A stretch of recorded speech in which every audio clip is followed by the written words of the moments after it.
What's going on, y'all? Guess what it is? It is Sunday, so you know what it is. It's on Sunday, man. We had to take a couple of days off, so out of town. But you know what, man? Let me tell you something, boy. It's going to be a really, really good show, man.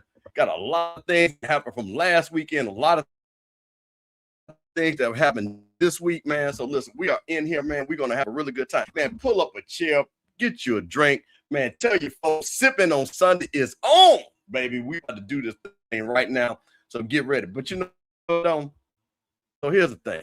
Y'all know Zoe, my northern brother. Sippin Sundays, Mississippi. But you know what, don't? There's some other people too, y'all. There's some other Mississippi people that I know. And there's some people that sometimes you got called the super friends, the Avengers. So they put that back sitting in. But no, don't. I got a guy. He from Mississippi. He from the Delta. And you know who the guy is? Added to the stage. What's going on? My guy. What's going on, Mr. Kelvin? That's right. That's right. Mississippi Valley graduate. Mike, listen, let me tell you something. I want you to listen before we get started. I need you to give these folks your Mississippi credentials. Because, you know, this is Sippin on Sundays, Mike. And, Mike, I'm trying to tell you, boy, you know, people know I don't drink, but, Mike, it's right about what I'm sipping on. But, Mike, I need folks to know why I had to invite you. But, Mike, give me folks your credentials and where you're from. Well, you know, Mr. Kelvin, I'm a two-time HBCU grad, Mississippi Valley State University and the Jackson State University. Also a member of the oldest and the coldest, Alpha Phi Alpha Fraternity Incorporated. So, and you know, I'm a football enthusiast, kind of HBCU enthusiast, sports enthusiast. So that's what it is, Mr. Kelvin. Okay. Well, listen, Mike. First of all, man, I appreciate you, man. Listen, Mike is gonna be one of our co-guest hosts when Zoe, show up. You know, Zoe getting ready for that wedding and stuff like that. Shout out to KJ. Talk to KJ. She's gonna see Cardi B tonight. You know, Mike. She had to go see Cardi B. You know what I mean? And hang out there in Charlotte. So you know, Mike Reed coming in there. So man, we're gonna rotate them out like Stephen A. Smith and everything. But Mike, listen. We Mike, a lot of stuff. There's a lot of stuff going on out here, Mike. A lot of stuff out here, and man. Hit that like button as you come on in, man. Tell your folks, man. Rattlers, listen, you know we about to talk about it. Jack State folks, you know, talk about it. Grambling folks, you know we about to talk about it. Because I know what y'all came here for, but that's all right. We got lots to talk about. What they came here for, and we're gonna get into that. Well, Mike, let me tell you something. Let me tell you something. Oh man, oh yeah, Mike. Listen, it's folks doing shows and telling about APR, and we don't know this. Well, I'm just sitting up and watching. Hey, man, I'm gonna respect everybody's show. They can do whatever they want, Mike. Well, see, Mike, you know what? I'm with the FAMU. I'm from Jackson. I got the real numbers, Mike. I got the real numbers. Other folks might need to check their APR too, but we're gonna talk about that, Mike. But listen, you know what? Hold on, man. You know, wait. Let me do something, Mike. Give me 1 second. Because I'm you know, Mr. Kelvin, you are Mr. FAMU. So anything that goes on that side of Tallahassee, Florida, you know what's going on.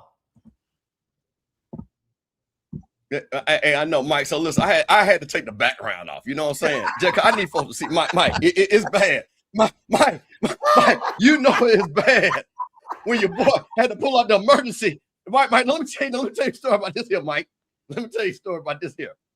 So, you know, I had Thick 36 coming to town a couple of years ago, Mike. And you know, we was out hanging out and stuff like that. We was, you know, had a little hotel room. Yeah. And she wanted a little something to drink. So, you know, I had to stop by the liquor store. So I said, well, what you want? She said, let me get a little Grey Goose. So, Mike, you know, I don't drink. You know what I mean? I'm around there trying to keep my body right and stuff like that, Mike. Yeah. So I had to pull out. I got this as an emergency. So, you know, you took a little drink out of it. But, Mike, I've had this bottle for 3 years now. 3 years sitting in my refrigerator. Mike, when I seen them APR scores, Mike, I had to make me a big cup, Mike. Mike, I had to make me a big cup. Mike, you know, when you go to the hood clubs and you know you just can't take none of the chase. Mike, this was one of them right here, Mike. This one of them hood club drinks.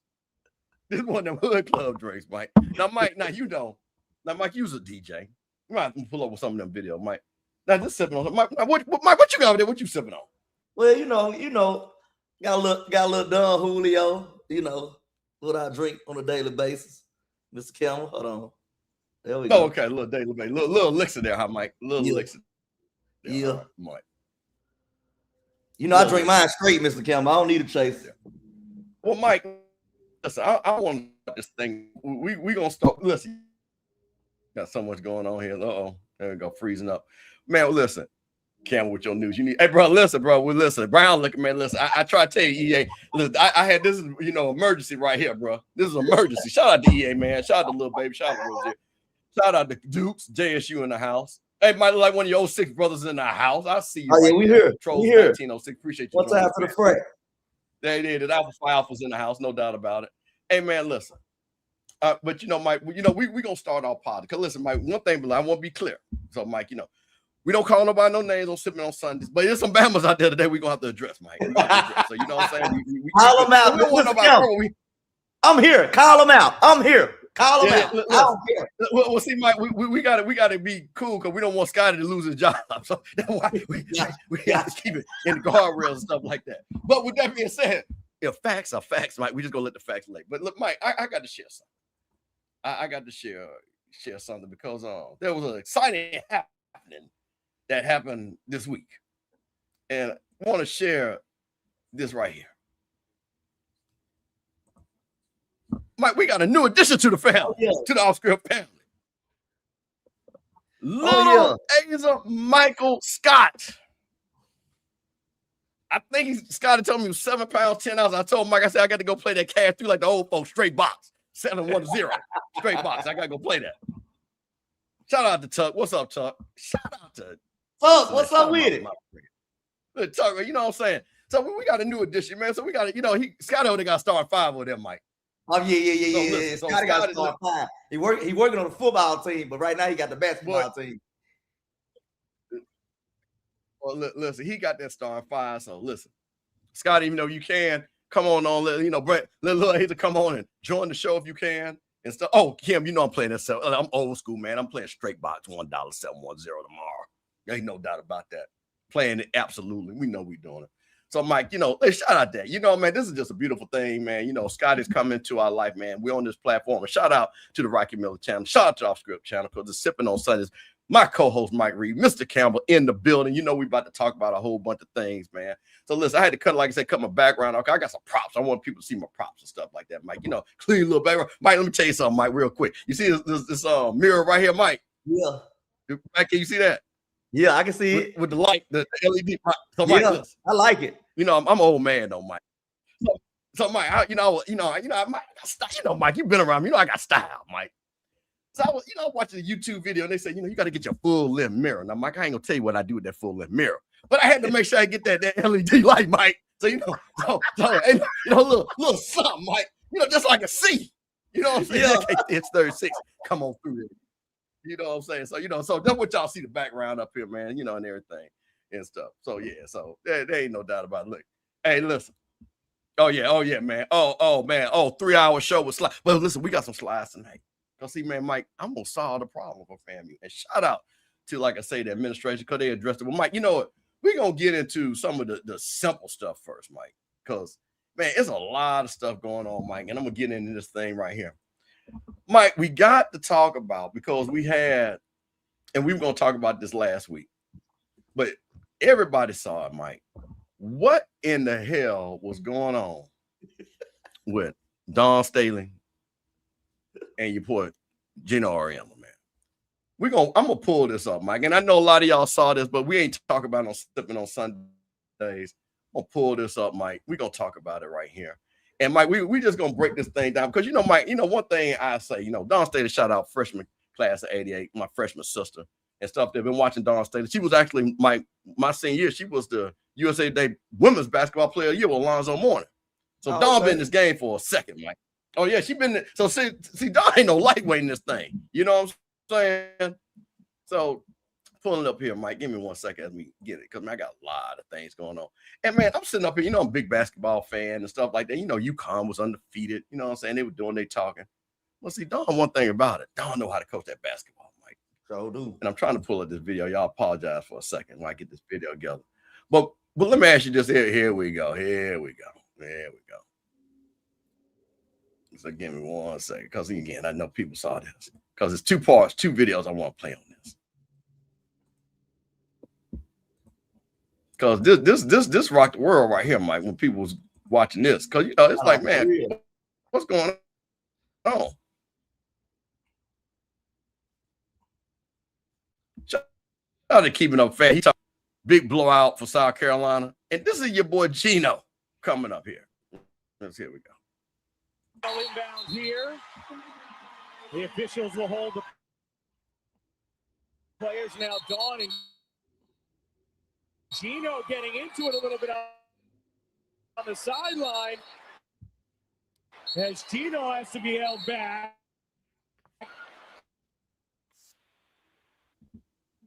Makes this rivalry such a compelling one as they. Now, I'm gonna show you another angle. I don't know if, but people should have seen it by now. But I'm gonna show you another angle. Yeah, show me the other angle, Mr. And this is what this. Yeah. We got to show another angle here, Mike. Cause see, let me tell y'all something. I don't know how many. I've been to Philadelphia several times. I don't know how many y'all. Dawn is from North Philly. Geno down there with them Italians. He's from Philadelphia too. But let me tell you how people from North Philly do it, Mike. Cause just and mind you, Dawn is 5'5". Okay, 5'5". But again, she from Philly. And this was Dawn's response when Geno came in here disrespecting her. Because I want to be clear. And then I'm going to ask you a question, Mike, after we play this video right here.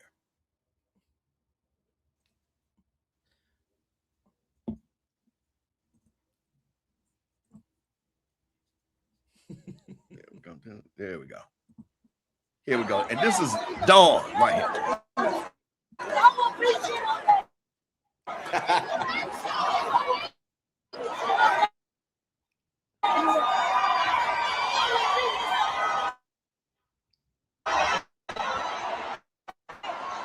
This is again, Mike.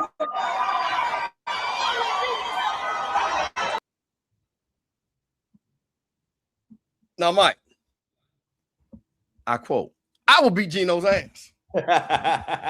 Mike, I talked to a couple of people. I tend to believe that, Mike. I'm just saying. Dawn Staley, North Philly, 72-year-old Geno Auriemma. I think I got to take Dawn in that, Mike. I might have to take Dawn too. Mike, what you think about that? Too old. He's too old. You know, I'm sitting up here, man, and you know, and I know a lot of people saw the other interviews of Dawn. She was very gracious. You know, she said she never, you know, would disrespect Geno like that. Of course, you know, we got receipts. But, you know, Black Twitter always got receipts. We got all types of camera angles and hugs and handshakes and everything. And then Geno tried to flip it. Then he tried to lie and say they tore the jersey. Sarah Strong said, no, I tore my own jersey, man. This is the thing we constantly have to go through. And when I saw this, man, and I saw how, again, and then I got this up. Imagine the outrage of a black male coach to a white female coach. I'm going to let that sit there for a second there, Mike. What you think would have happened there, man? This would have been on Fox News. What you think, Mike? Oh, yeah. It would have been so big. The president probably would have came out and said something about it, Mr. Campbell. But my thing is, Geno. Yeah. You already know. I got the utmost respect for Geno, but I can't rock with it, Mr. Campbell, because not only did he lie, he doubled back and lied again. And then when they asked him about their relationship, he gonna lie and say, "Oh, we got nothing in common." She was on my Olympic staff. How y'all ain't got nothing in common? She was coaching on the staff with you. And you both are women's basketball coaches. And you both are influential in a lot of women's lives. How you ain't got nothing in common? See, first of all, Geno, as a man in a women-dominant sport, bro, you can't even go back and forth with a woman, bro. Don't even do that. Don't even do that. Let her have it, bro. And then you coming for the black queen. You know we on your ass, so you coming for the black queen. And just be real, Geno. You get mad because y'all getting y'all ass whooped. That's the reason why you mad. Because, Mr. Campbell, I was in agreement with him with the referee. I was like, yeah, the ref's kind of one-sided. Don't take that out on Dawn Staley. She ain't got nothing to do with it. You still got built to your ass at the end of the day. So if you mad, take it out on the refs. Don't take it out on her. So and then But come out Mike, with here's that the thing. whack apology. So I can't rock with Geno no more, Mr. Campbell. He need to go and retire, get him out of there. He cool. And then it was so much bigger of a distraction. North Carolina couldn't focus on UCLA. I mean, South Carolina couldn't focus on UCLA because of all this in the media for 2 days. So it really kind of cost her a championship. Right. Just a big miss, Mr. Campbell. A big miss. You know, I'm gonna say, I'm gonna give UCLA a little respect because them girls was big, boy. Them girls was big, Mike. Those girls was big. But to your point, no matter what, the energy that you had to extract, to your point, mentally, to even get over this and get refocused, you know, it does. I don't care what nobody says, you know, it does. You don't get to go in there just clean and stuff like that, and also puts pressure on your team because now you really want to win it for your coach. You know what I'm saying? You want to close it. So then, because again, those girls, again, you know, watch the game. They had 12 layups that they missed. Layups, Mike, that South Carolina missed. That's because they were tight. That's because they was tight. So, you know, a lot of that going on, stuff like that, man. So, yeah, just had to go. And, yeah, Percy gone. See, it ended by South Carolina. And then, you know, but, you know, and then the thing about it, what was so weak, and I'll have to address this. South Carolina, I mean, UConn puts out this weak statement, and Geno talks about, I apologize to the staff and the players, and don't even mention Dawn's name. What is that, Mike? That's sad, man. Y'all, that's just sad, bro. Y'all are really colleagues, bro. Both of y'all are big figures in women's basketball, bro. And women's basketball is a growing sport, bro. Y'all supposed to be in solidarity. You coming out here, bro. You just need to retire, bro. Your time gone. It's over with. Yeah, so that's what you know. Shout out to Queen Dawn. You know, like I say, as you say, somebody in Philly with the yeah. Because listen, when I say Philly ride, and let me tell you this about not only is Philly ride for Dawn, you know it's bad when the white girls from UConn had to call Geno and said, Geno, Donna Taurasi called Geno, Sue Bird called Geno. That's why he really apologized. When your heavy hitters, your white girls call. Well, first of all, Sue Bird and Taurasi played with Dawn on the Olympic team. Yeah. Okay. They have coached with Dawn. Dawn has more respect than any woman in basketball because of who and what she is, from being a player to the Olympic team to coaching. See, folks, let me tell you, and let me say this, and shout out to the white girls in the WNBA. They ride with the sisters. You know what I'm saying? They be putting on I Can't Breathe t-shirts. They be talking Black Lives Matter. White girl be riding from the WNBA. So they like, nah, I ain't about to do that. They do. So, you know, so I'm going to give them credit too. This ain't the football where, you know, white football player can't find no one when the brothers need them. Can't find them. Can't find them. But white girls, shout out to the white girls in WNBA. They all right with me. But, Mike, listen, we had something happen down there. I'm not Mike. People, you know, me, Mike, and Scott do deep breakdown. Y'all know what it is. During the fall, y'all enjoy it. Mike be coming out, came correct all the way till the end of the season. Unfortunately, against Prairie View. The win count was strong, Mike. But, Mike, there's basketball season, Jack State. Mike, there's something that happened over there at those Tigers that we got to talk about. And it really almost caught people by surprise. Well, let me say this. I don't know if it caught people by surprise. But here we go. What we got right here. Mo Williams, Mike. Son decommitted first. Moved over and signed with Kentucky. That was the first red flag right there, Mr. Campbell.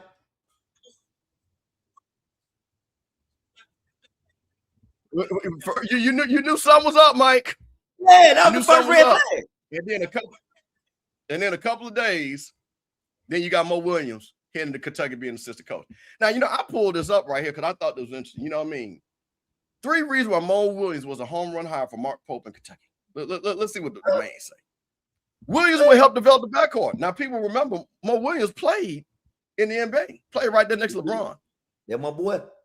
Hey, listen. Matter of fact, brought LeBron to Jackson, and man, I ain't gonna talk about that and how LeBron did to pull little kids down to Jackson. My mama's still mad about that. Still mad about how LeBron didn't interact with kids. Second of all, Mr. Campbell, I'm gonna get to that. I'm gonna get to that. Yeah, because we gotta talk about that.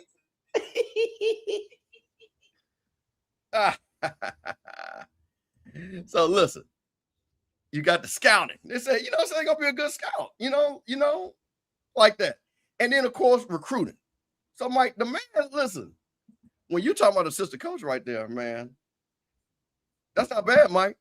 And he probably going to make it, because I did a little research. I think Mo was making what, about between 275 to 350, somewhere in there, basketball wise, somewhere in there. He gonna be making 450 to 500 now, Mike. Ain't bad money right there at University of Kentucky. Now here's the thing, Pope. Now I don't know, a lot of people like basketball around here, and here's the thing: Kentucky had the, now, Mike, I don't know if you know this. You know who had the highest NIL in all of college basketball? Kentucky. University of Kentucky, $22 million. Got knocked out in the second round. Yeah, $22 million NIL. So I'm gonna tell you something. Mo got his work cut out for him, because I tell you this, and here's the thing, and a couple of things, Mo. You had the coach from Alabama State. He left. He's gone to his own mark back in Memphis. Johnny Jones left Texas Southern, gone down to LSU. So you got a lot of HBCU coaches. Well, not a lot. These three coaches are three prominent programs, because you got to understand something. Jackson had just played the SWAC championship the year before. Alabama State had won the SWAC, and so had Texas Southern a couple of years before that, and won games. But for some reason, and it's going to tie into something that we're going to talk about a little bit later, they left to go coach at PWI. Mike, why do you think that is? What do you think happened with this? Oh, bigger opportunities, Mr. Campbell, like you just mentioned the salary. Mo is going to be on the bench with Mark Pope. That could eventually lead to on down the line of coaching big time blue blood school. You never know. You know what I mean? But Mr. Campbell, I got to be honest with you now. I got to keep it real. We sipping on something, sip on it. Jackson State. Hold on, let me start by this. Hold on, let me go back. Mo Williams is my guy. I love Mo Williams. When LeBron came to Jackson, Mr. Campbell, I was doing an internship at WLBT under Rob J. So Rob, Mike, LeBron in town. Rob, being the good guy he is, I'm his intern. Mike, I want you to go to the airport and interview LeBron. Get it? Okay. So I go to the airport. I'm waiting on LeBron. LeBron walks out the airport. In Jackson Airport, the little side with a private jets will come. Right. LeBron comes out. He's with his management team, Randy and all them. And crazy, I just met Randy like last week. Crazy. Right. Randy and them. So I'm like, I'm playing it cool. Like, I don't want to hassle the man. So I'm just like, what's up, LeBron? Like, what's up, Bron? The man looked me dead in my eye, didn't speak. Like, his team was like, no interviews. I was like, cool. The man don't want to be bothered. I spoke to the man. The man didn't speak to me, Mr. Kelman. The man did not speak to me, bro. Do you know how, I was maybe like 20, a 20-year-old young man. Did you know how that made me feel? Like LeBron is on top of the world, wouldn't speak to me. Like, bro, come on now. Yeah. But Mo, being the good guy he is, Mo invited me and Rob J to everything else he had going on for that weekend. The golf tournament, everything. Mo laid out the red carpet for me and Rob J. So I always have respect for Mo Williams. But Mr. Campbell, ball is ball at the end of the day. Let me tell y'all something. Mo Williams was cool as a coach. I just felt like he was a middle of the pack type guy. Yeah. Like, I'm in the group messages with kind of like a prominent alumnus of Jackson State. I ain't gonna say his name, but we ain't gonna say no name. But listen, Mike, Mike, let them know, Mike. This sipping on something. We know folks, Mike. I know folks. We know folks. And he's actually he works in athletics. You know what I'm saying? Like, he's a prominent guy in athletics. Every time Mo Williams lose, he texts us in the group message. Mo Williams lost again today, y'all. So, Mr. Kelman, he was a middle of the pack guy. 2022-23, a record of 14-19. Okay, finishing fourth. Right. First year. Okay. Second year, 2023-24, 15-17, 11-7 in the SWAC. Tied for fifth. Okay, the year after that, we make the championship. We lose. Fifth with a record of 15-17. We went 14-4 in the SWAC. Okay, cool. Come to this year, 12-21 overall, 10-8, finishing fourth. So, he's a middle of the pack type guy to me, Mr. Campbell. I mean, we not losing anything extravagant. But I'm happy for him that he's taking using it as a stepping stone. But I'm not crying that he left Mr. Kemp. I'm like, oh, Mo Williams, he gone. Bro, he's a middle of the pack type guy. I gotta keep ball. So I'm not crying over there, Mr. Kemp. Find somebody else, they can win some games.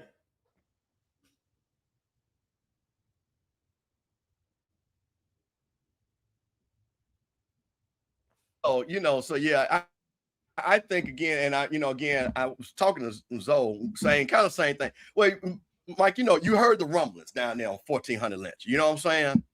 That folks weren't happy. But listen, when you have the player of the year out, your second, third best player gets hurt in the tournament. This is the kind of things that happen again. And this kind of goes back to when we're going to talk about some other things. Man, to me, it is tough, especially with basketball, to work that portal and to have a consistent team. Because with football, you got a lot of players.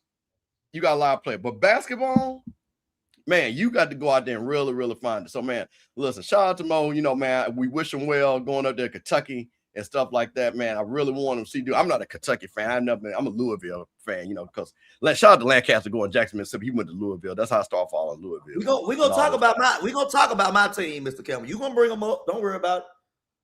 What team I do about? We gonna talk about it. You gonna talk about them? Yeah. So Mike, listen.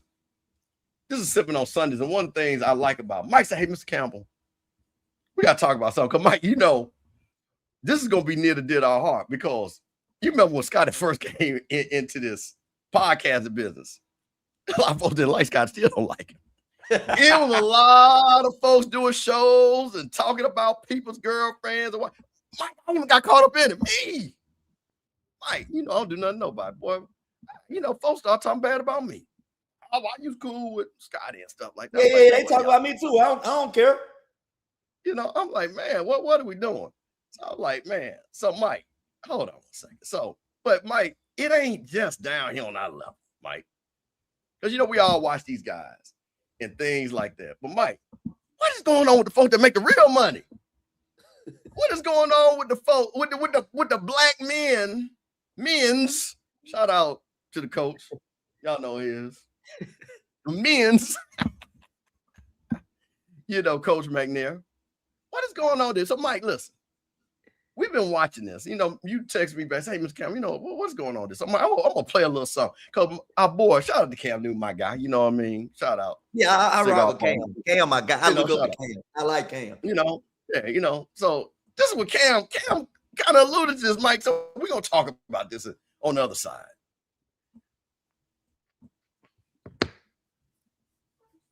No. Wait, there we go. Into the new reality TV. I love opening up my phone and boom, there it goes. What is worse than diss track? The top 5 most hated podcast personalities. And I know what you're thinking, Peggy. What's up? Is Karen gonna be a part of this? They lied me. You grilling more than George Foreman over here. Number 5. Emmanuel Acho. Got him and Leonard Fournette. Oh, that was going back. Oh, that was battling. But the thing about Emmanuel, he had to greatly kind of back out and kind of say, hey, now you in my world now. Yeah. You got to start using your nouns and your verbs and your similes, metaphors. He tried to hit him with the educational route. Try to take you to school. Hey, try to take go. Be a philosopher Acho. Leonard wasn't having it. He said, Echo, botched his name up. That man, say my name right. Yeah. Say my name. Say my name. Matt Barnes and Acho. RG3. And Acho. Matt Barnes said, people on your own don't even rock with you. Who was you talking about? Man. Number 4. Patrick Beverly. Oh my man, which one, Dave? Jason Williams. Like chocolate. He's a member of the culture, right?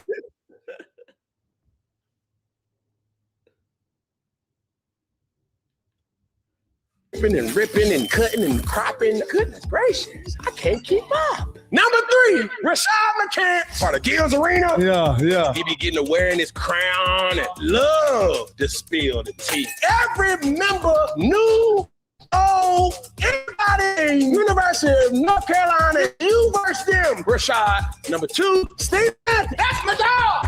watching people hate Stephen A. Jamel Hill, Kerry Champion, Jasmine Crockett, Jason Whitlock, Matt Barnes. Matt Barnes got to be honorable, man. He the sixth man of the year. Papa Lightskin, he is in the building. Matt Barnes with the good hair Is in the building. Number one, last but not least, Jason. Mike. That's a whole lot of names right there, man. Man, I sit back here, man, and I was a big fan, man. I told this story, man. I used to go, and I remember when Stephen A. Smith first started out and everything, Mike. When I used to do these big Super Bowl parties, I actually did a Black Sports Writer Roundtable with all these guys, way back. So, I always respected him, man. Shout out to Rob Wilder, man. God rest his soul. One of the best sports writers of all time. And, man, what is going on, man? They want to do Real Housewives. I understand when people, when Scotty would go back and forth, Scotty would have him versus X, and I ain't gonna say no name because we ain't trying to keep nothing going. But you know what I'm saying? Man, Scotty never have battling shows and stuff like that. But I understand. But Mike, they actually can interview players, Mike. They can actually interview coaches. They actually played the game. They could be talking about that. But now we talking about who know what and who know this, and I can't spell each other's name. I don't understand that.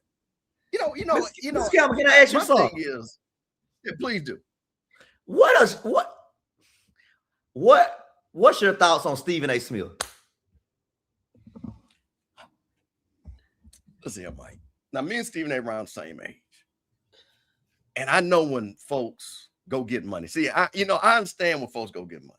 And see, I got a friend that's a big political guy.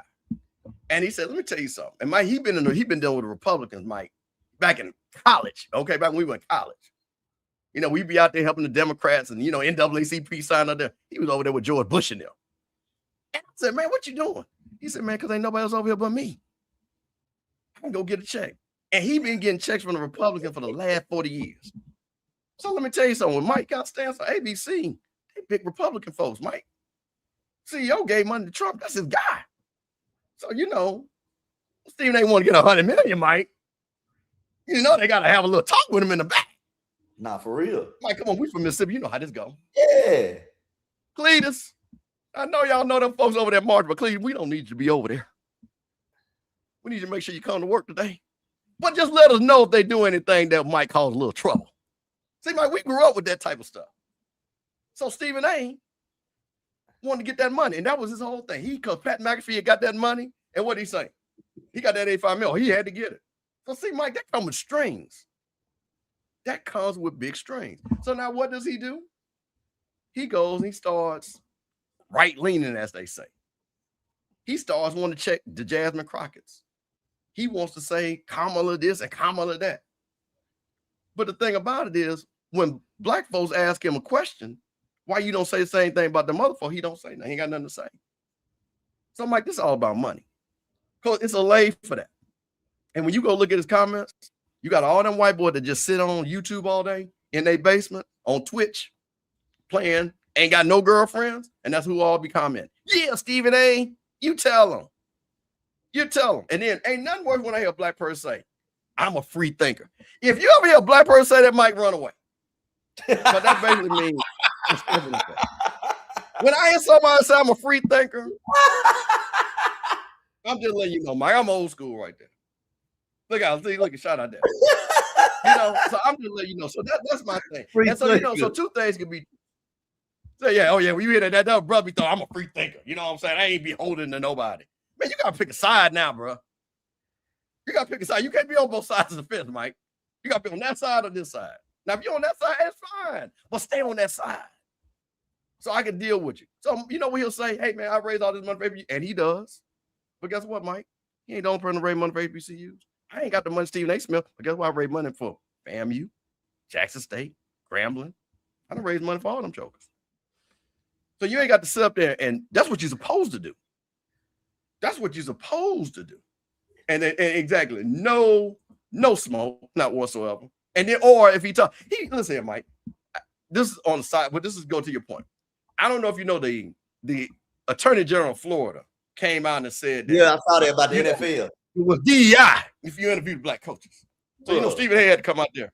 But you know how Stephen A. come out there when he got his chest out there, Mike, and he go blah blah blah blah blah blah blah.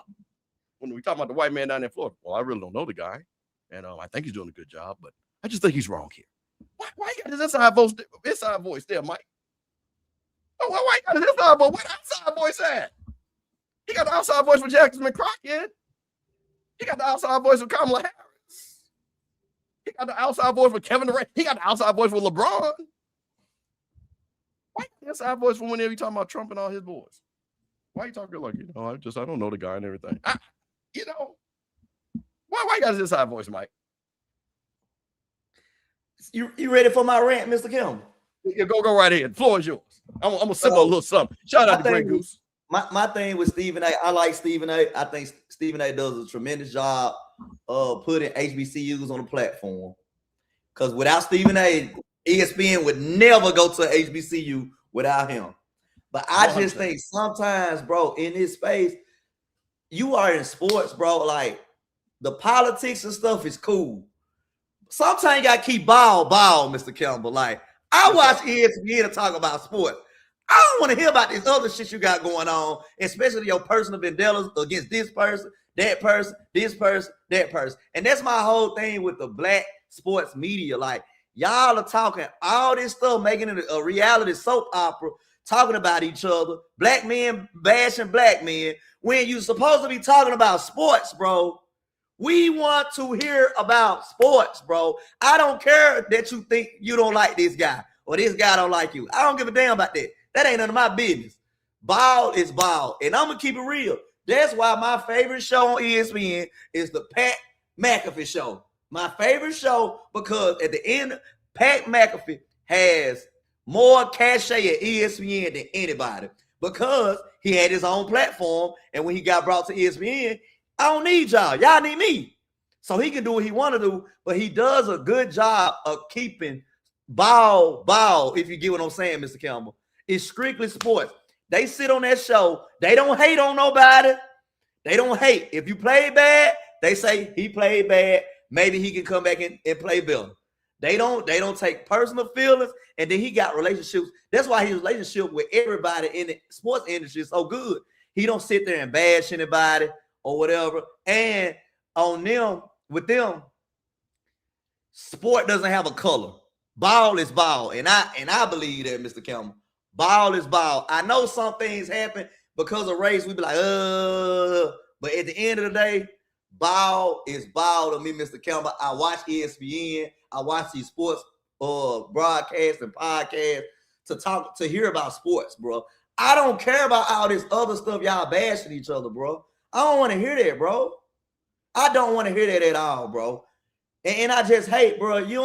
You really don't see these white men going back and forth with each other, bro, because they really don't give a fuck long as they getting their numbers and making their money. So I just feel like, bro, we got to stop bashing each other and keep it sports, bro. You can have a broadcast talking about sports without bashing somebody, bro. You can do that. And that's how I feel about that, Mr. Campbell.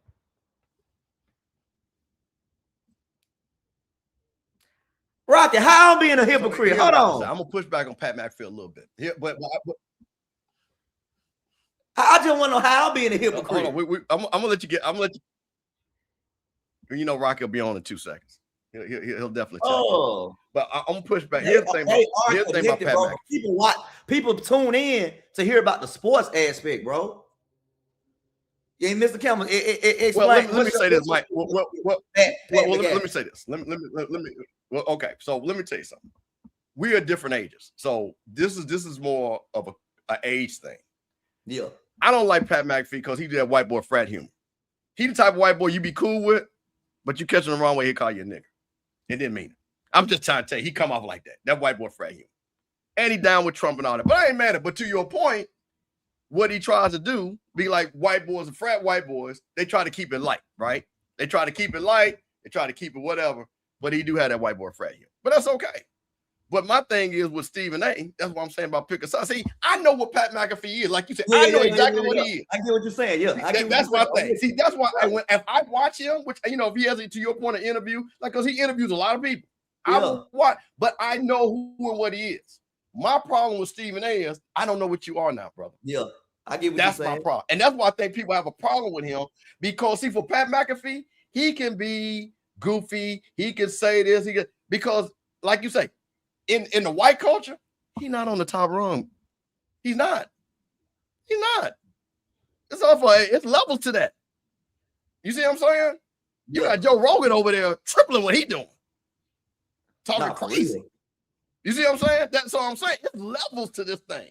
So my point is, when you get a guy, and again, and man, I had to explain this to a couple of people, when they Scotty started the show. Scotty had to learn this a little bit too, man.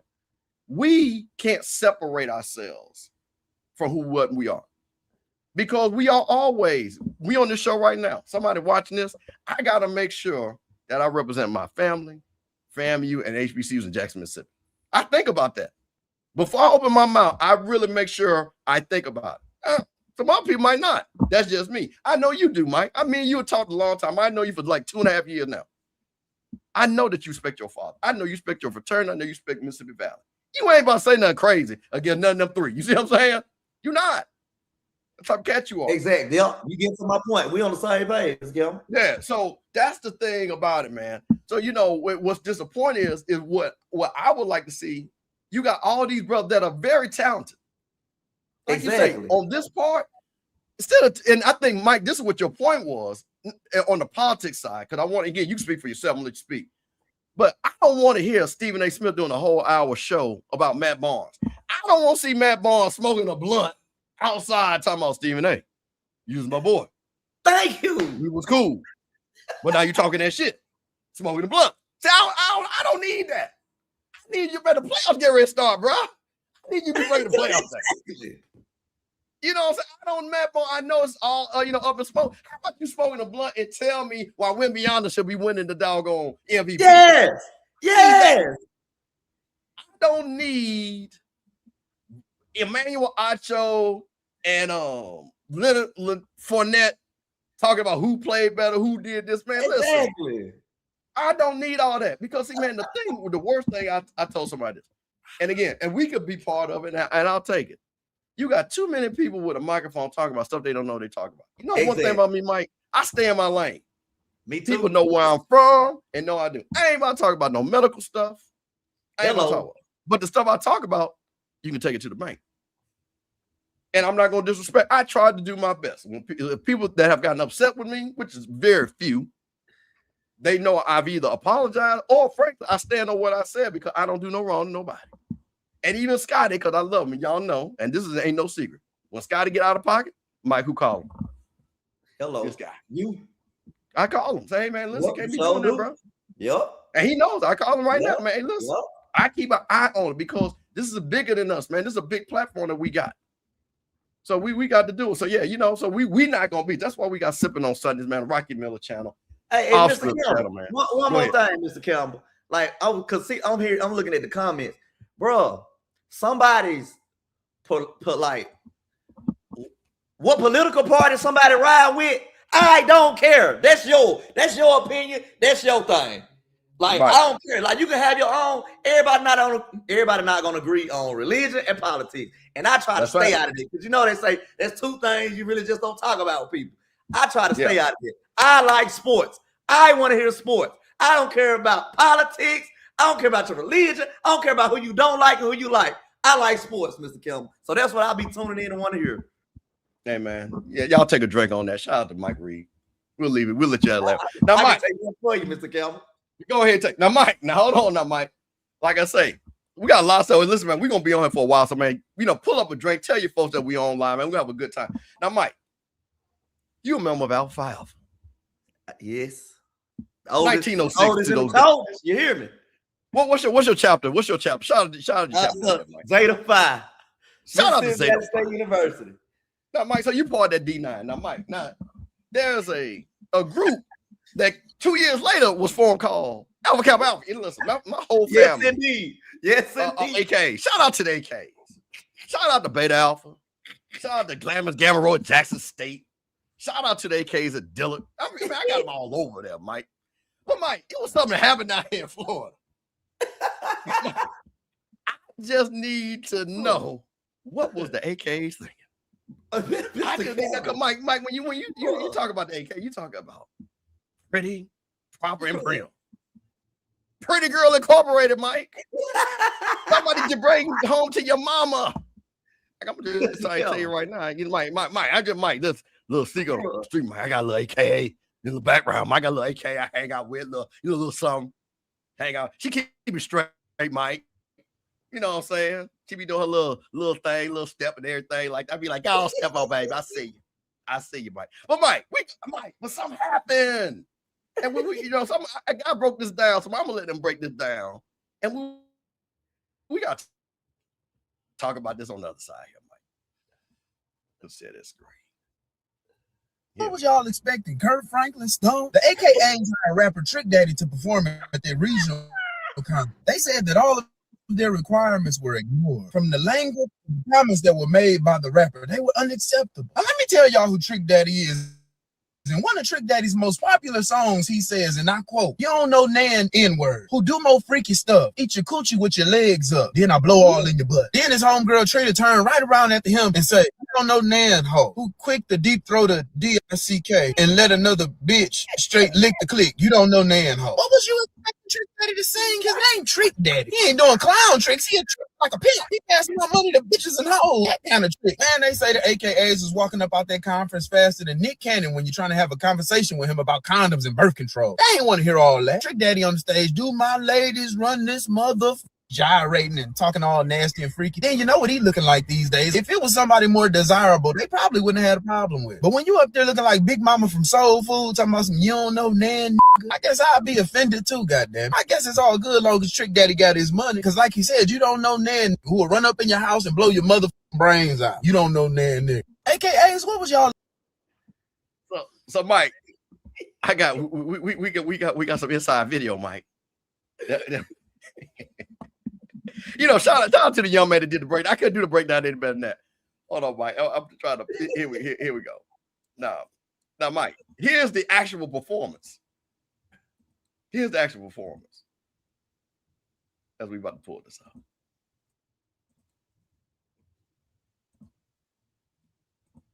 Do an AKA conference and they shut the concert down. They about to give my mama a heart attack. What do you say? Everybody leaving. What's going on?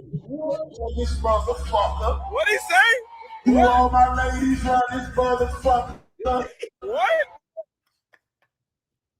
Everybody in here 60 years old. You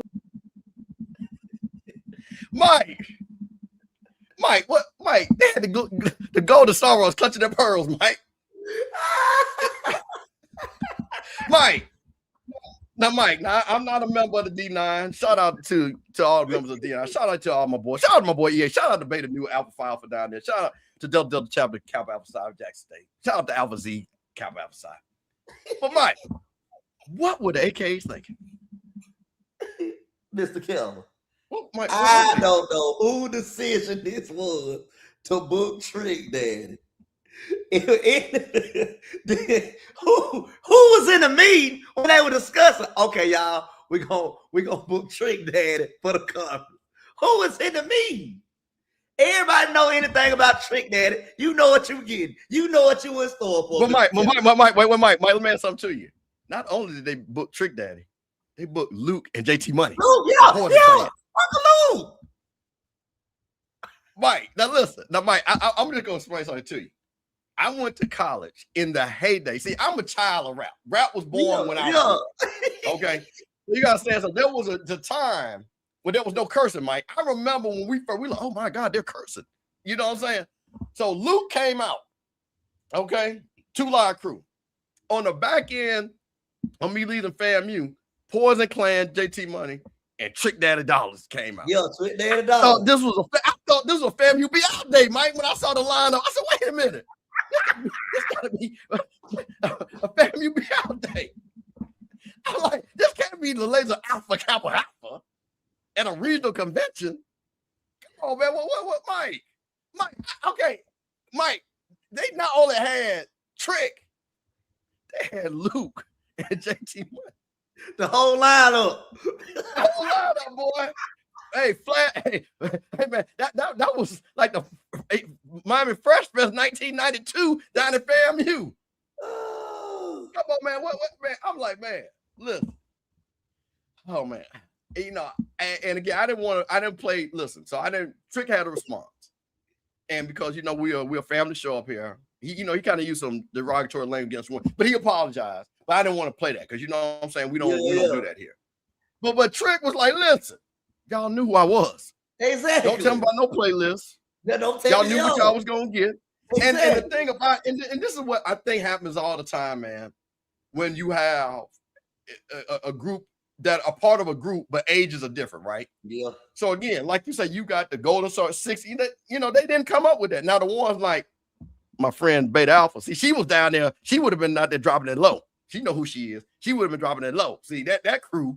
See the 50 and under Mike that went to college in there. They know and then the Neo, Mike. You know the Neo just you know what I'm saying. They got to do. You know what I'm saying. They just happen to be there. They just happen to be there. So that was the thing, man. You know, I'm just like, come on, man. What are we doing, man? I'm just like, oh. But Mr. Campbell, hold on, Mr. Campbell. GC, hold on, let me get close to the camera. Just like them AKA behind closed doors, they be them freaks. But when it hit the fan, they want to act all innocent, Mr. Campbell. You know, listen, there's a reason why they say once you date the AKA, you end up marrying them. Hey, you heard that, Mike? When you date the AKA, you end up marrying them, Mike. You end up marrying them, Mike. No, Mr. Kelvin. But then they try to act all innocent. Hey man, them AKAs, man, they batting the thought, man. Listen, when AK listen, you be seeing the guy, man. You dating AK? Yeah, man, yeah. You know my boy, like, man, y'all been dating strong. And then you talk to your boy 2 years later, oh yeah, we about to get married. God, But they be trying to act all innocent. Deep down inside, they love Trick Daddy. No, listen, man, listen. No, why she listen, Mike? That's why she had him. Mike, you know, listen. Listen, man. Hey, man, shout out to the Deltas too, man. Shout out to Beta Alpha Deltas. You know, those are my girls too, man. And like, shout out to everybody. But Mr. Cat, with the Deltas, you know what you're getting. You know what you're getting with the Deltas. The AKAs put on a persona and try to act.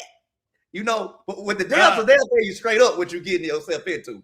Oh, okay. But the AKAs be trying to put on a persona and act, clutching, like you say, clutching the pearls. Like, oh, well, see, Mike, I'm gonna tell you what a friend of mine who was AK told me. There's a time and place for everything.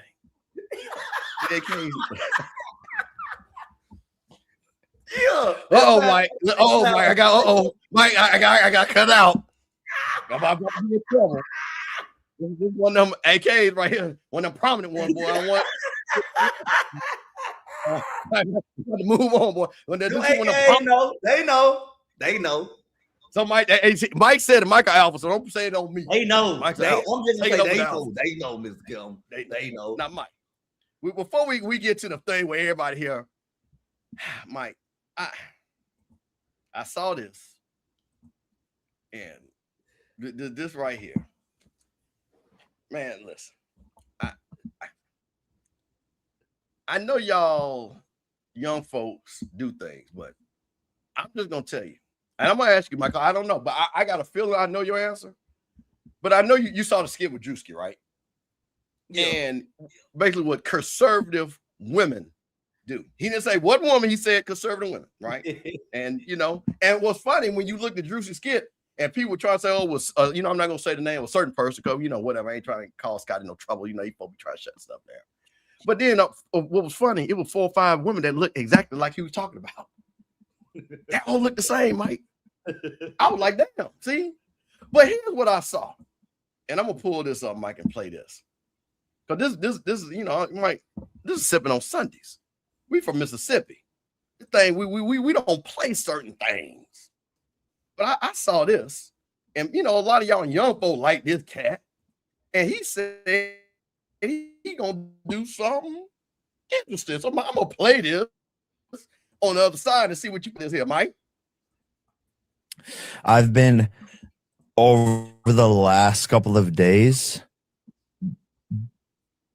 calling makeup artists, and I was gonna do a response to this and like go and do like the full on Darker? yeah, Mm-hmm. and do it and just do it back because why not? Yeah. Like, are we on the same playing field? Like, In this sentence. But if there's a way to do it, I've been here many times. If there's a way to do it, I think there needs to be some Black support for the character, I think.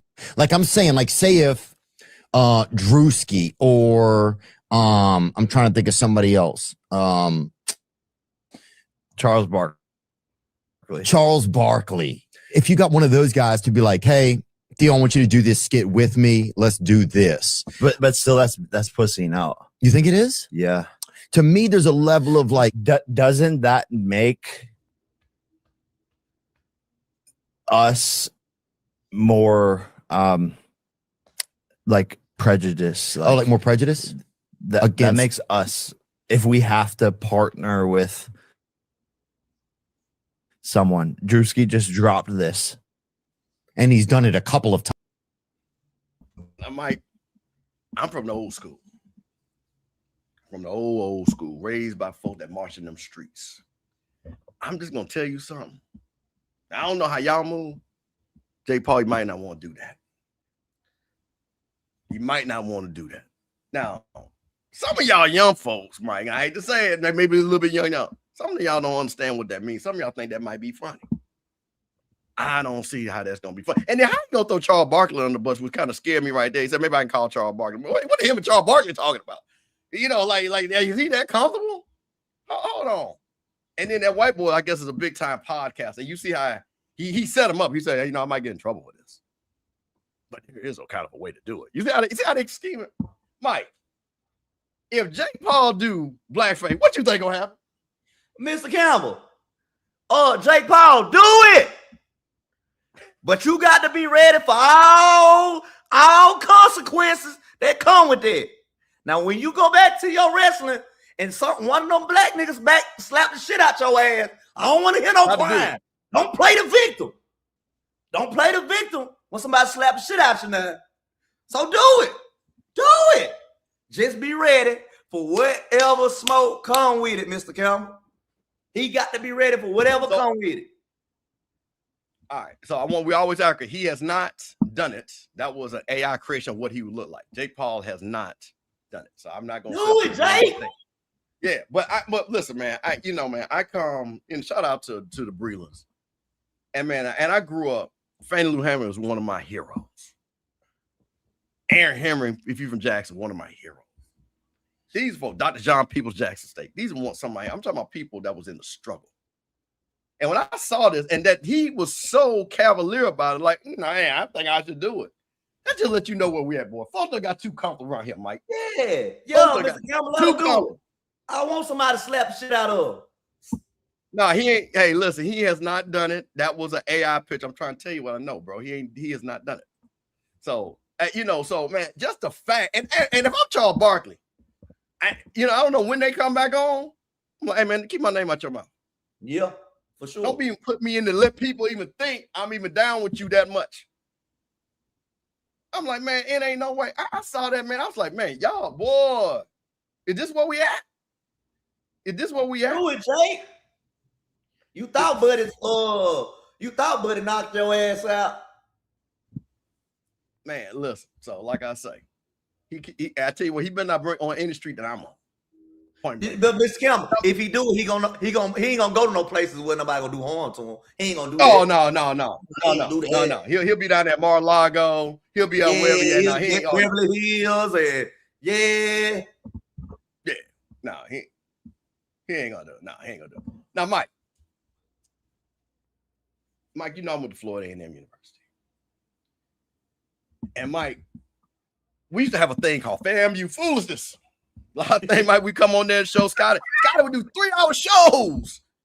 Other folks would just be happy talking about what they knew about OBG and all this stuff and all that, Mike.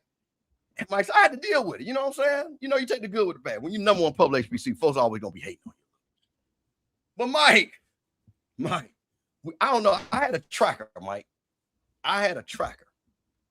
And from the day Coach Quinn Gray got hired to just a few days ago, 108 days, Mike. You know how, like, you go into those power plants or those warehouses and they say 108 days without an accident? Yeah. I had that go, Mike. We was 108 days strong.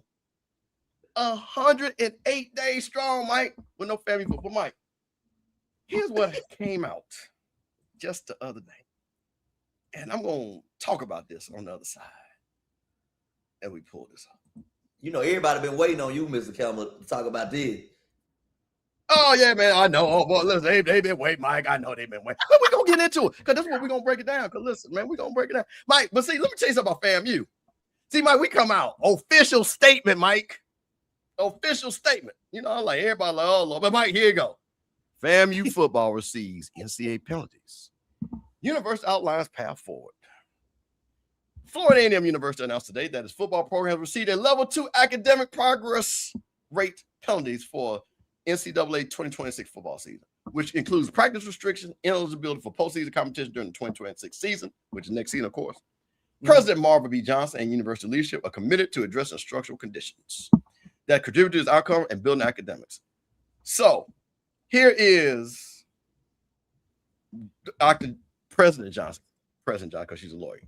Florida A&M holds the student athletes to the same standard of excellence we hold every rattler, said President Johnson.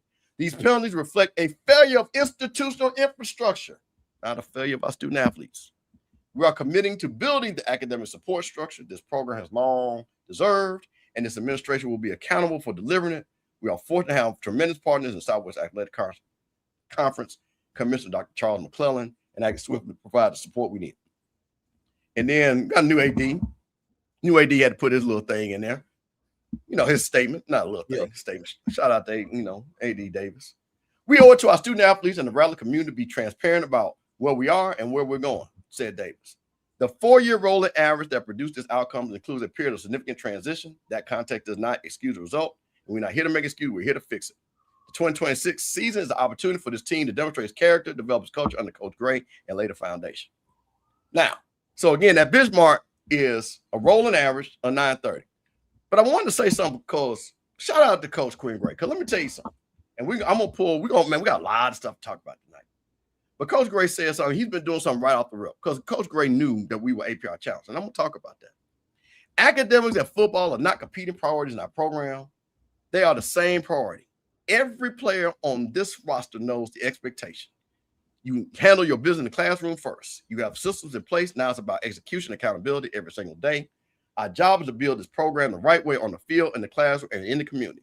While this band seems daunting, it does not take away our ability to continue to impact our student athletes and lives off the field and still working to it.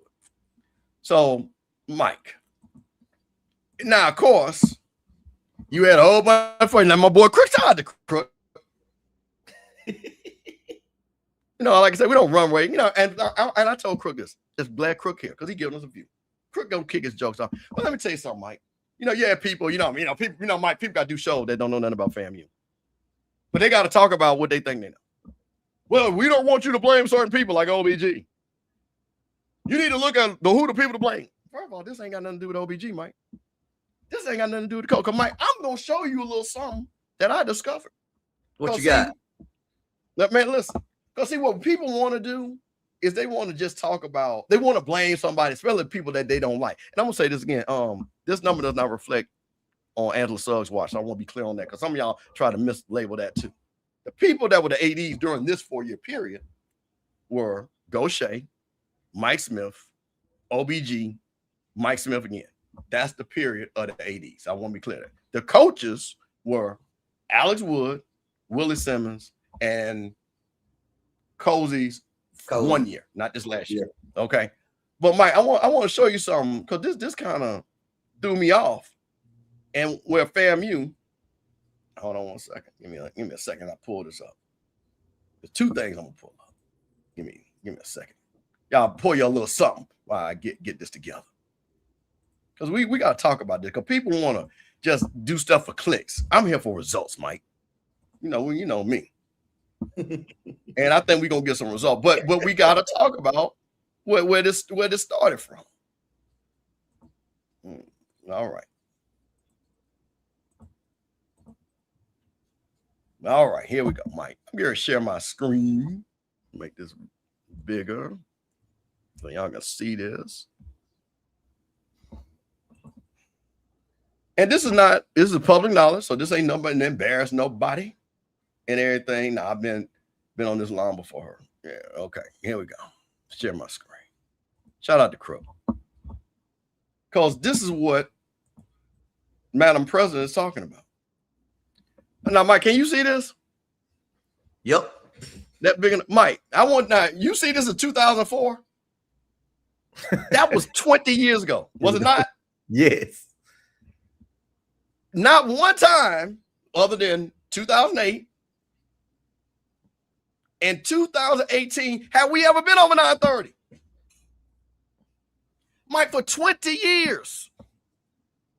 20 years. So, Mike, now hold on. So let me tell you how this thing kind of works. It's a rolling average.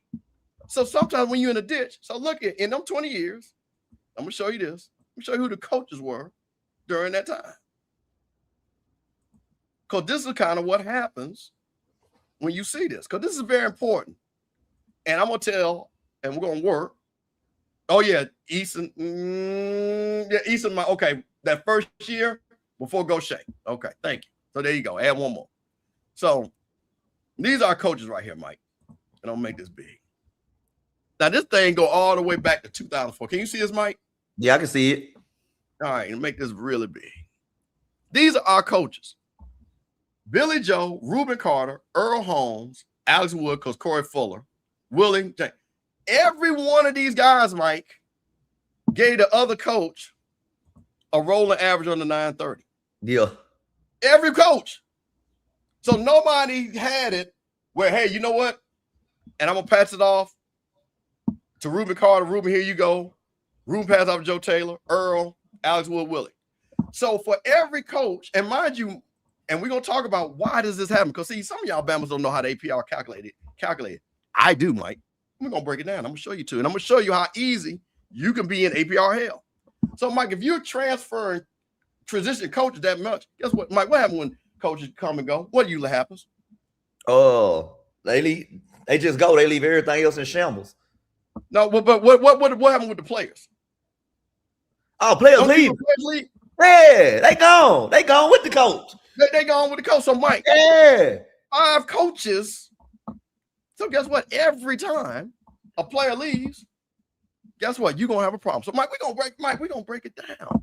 So let me show y'all some how the APR math work. Mike, see, on Sippin on Sundays, we come with people all there talking about, oh, they need this. Man, this is deeper than this. And a lot of y'all don't know how APR. So, Mike, I'm gonna break this thing down. I got I gave y'all the points.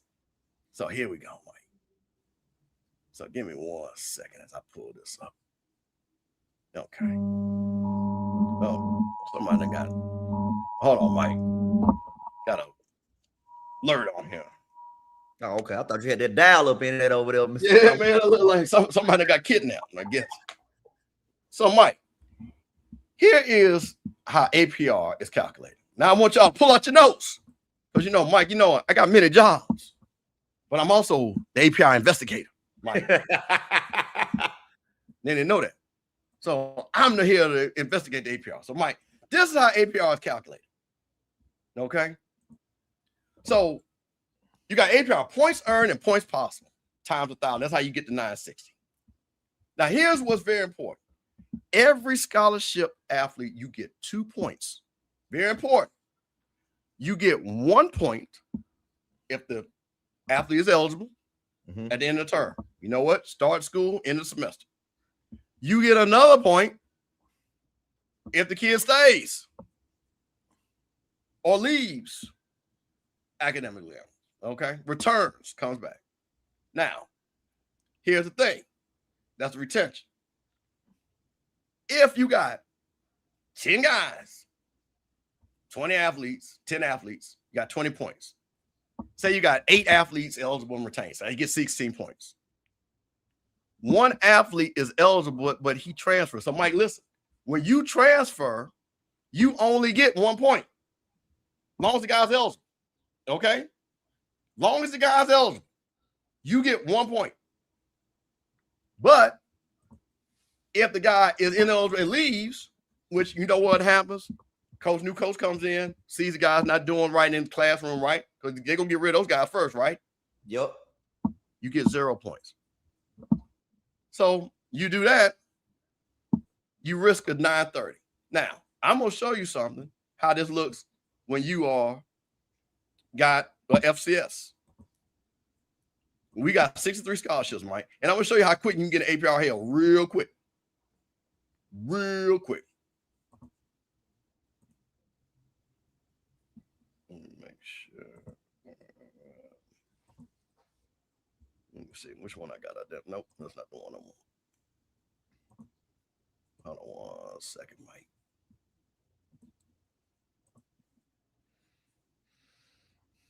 Okay, here we go. Let me try this. So this is what was very interesting to me, how the numbers can get really screwed.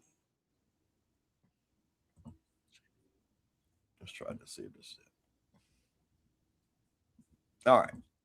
Here we go, Mike. So this is 63 student athletes, okay? This is what we're running right now. All right, we're FCS.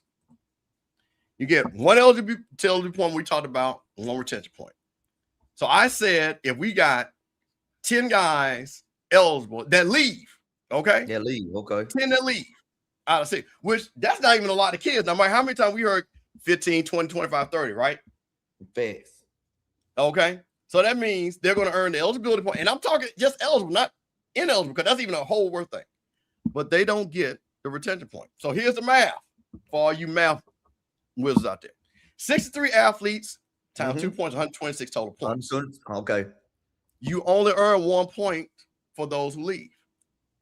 You earn 53 points by who stays. So 2 points, 106 points, Okay. right? Then you got 106 plus 10, 116 points. Look here, Mike. If 10 people only leave, look what your APR is. 921. If only 10 guys leave, Mike, you are That's already under. You're already under.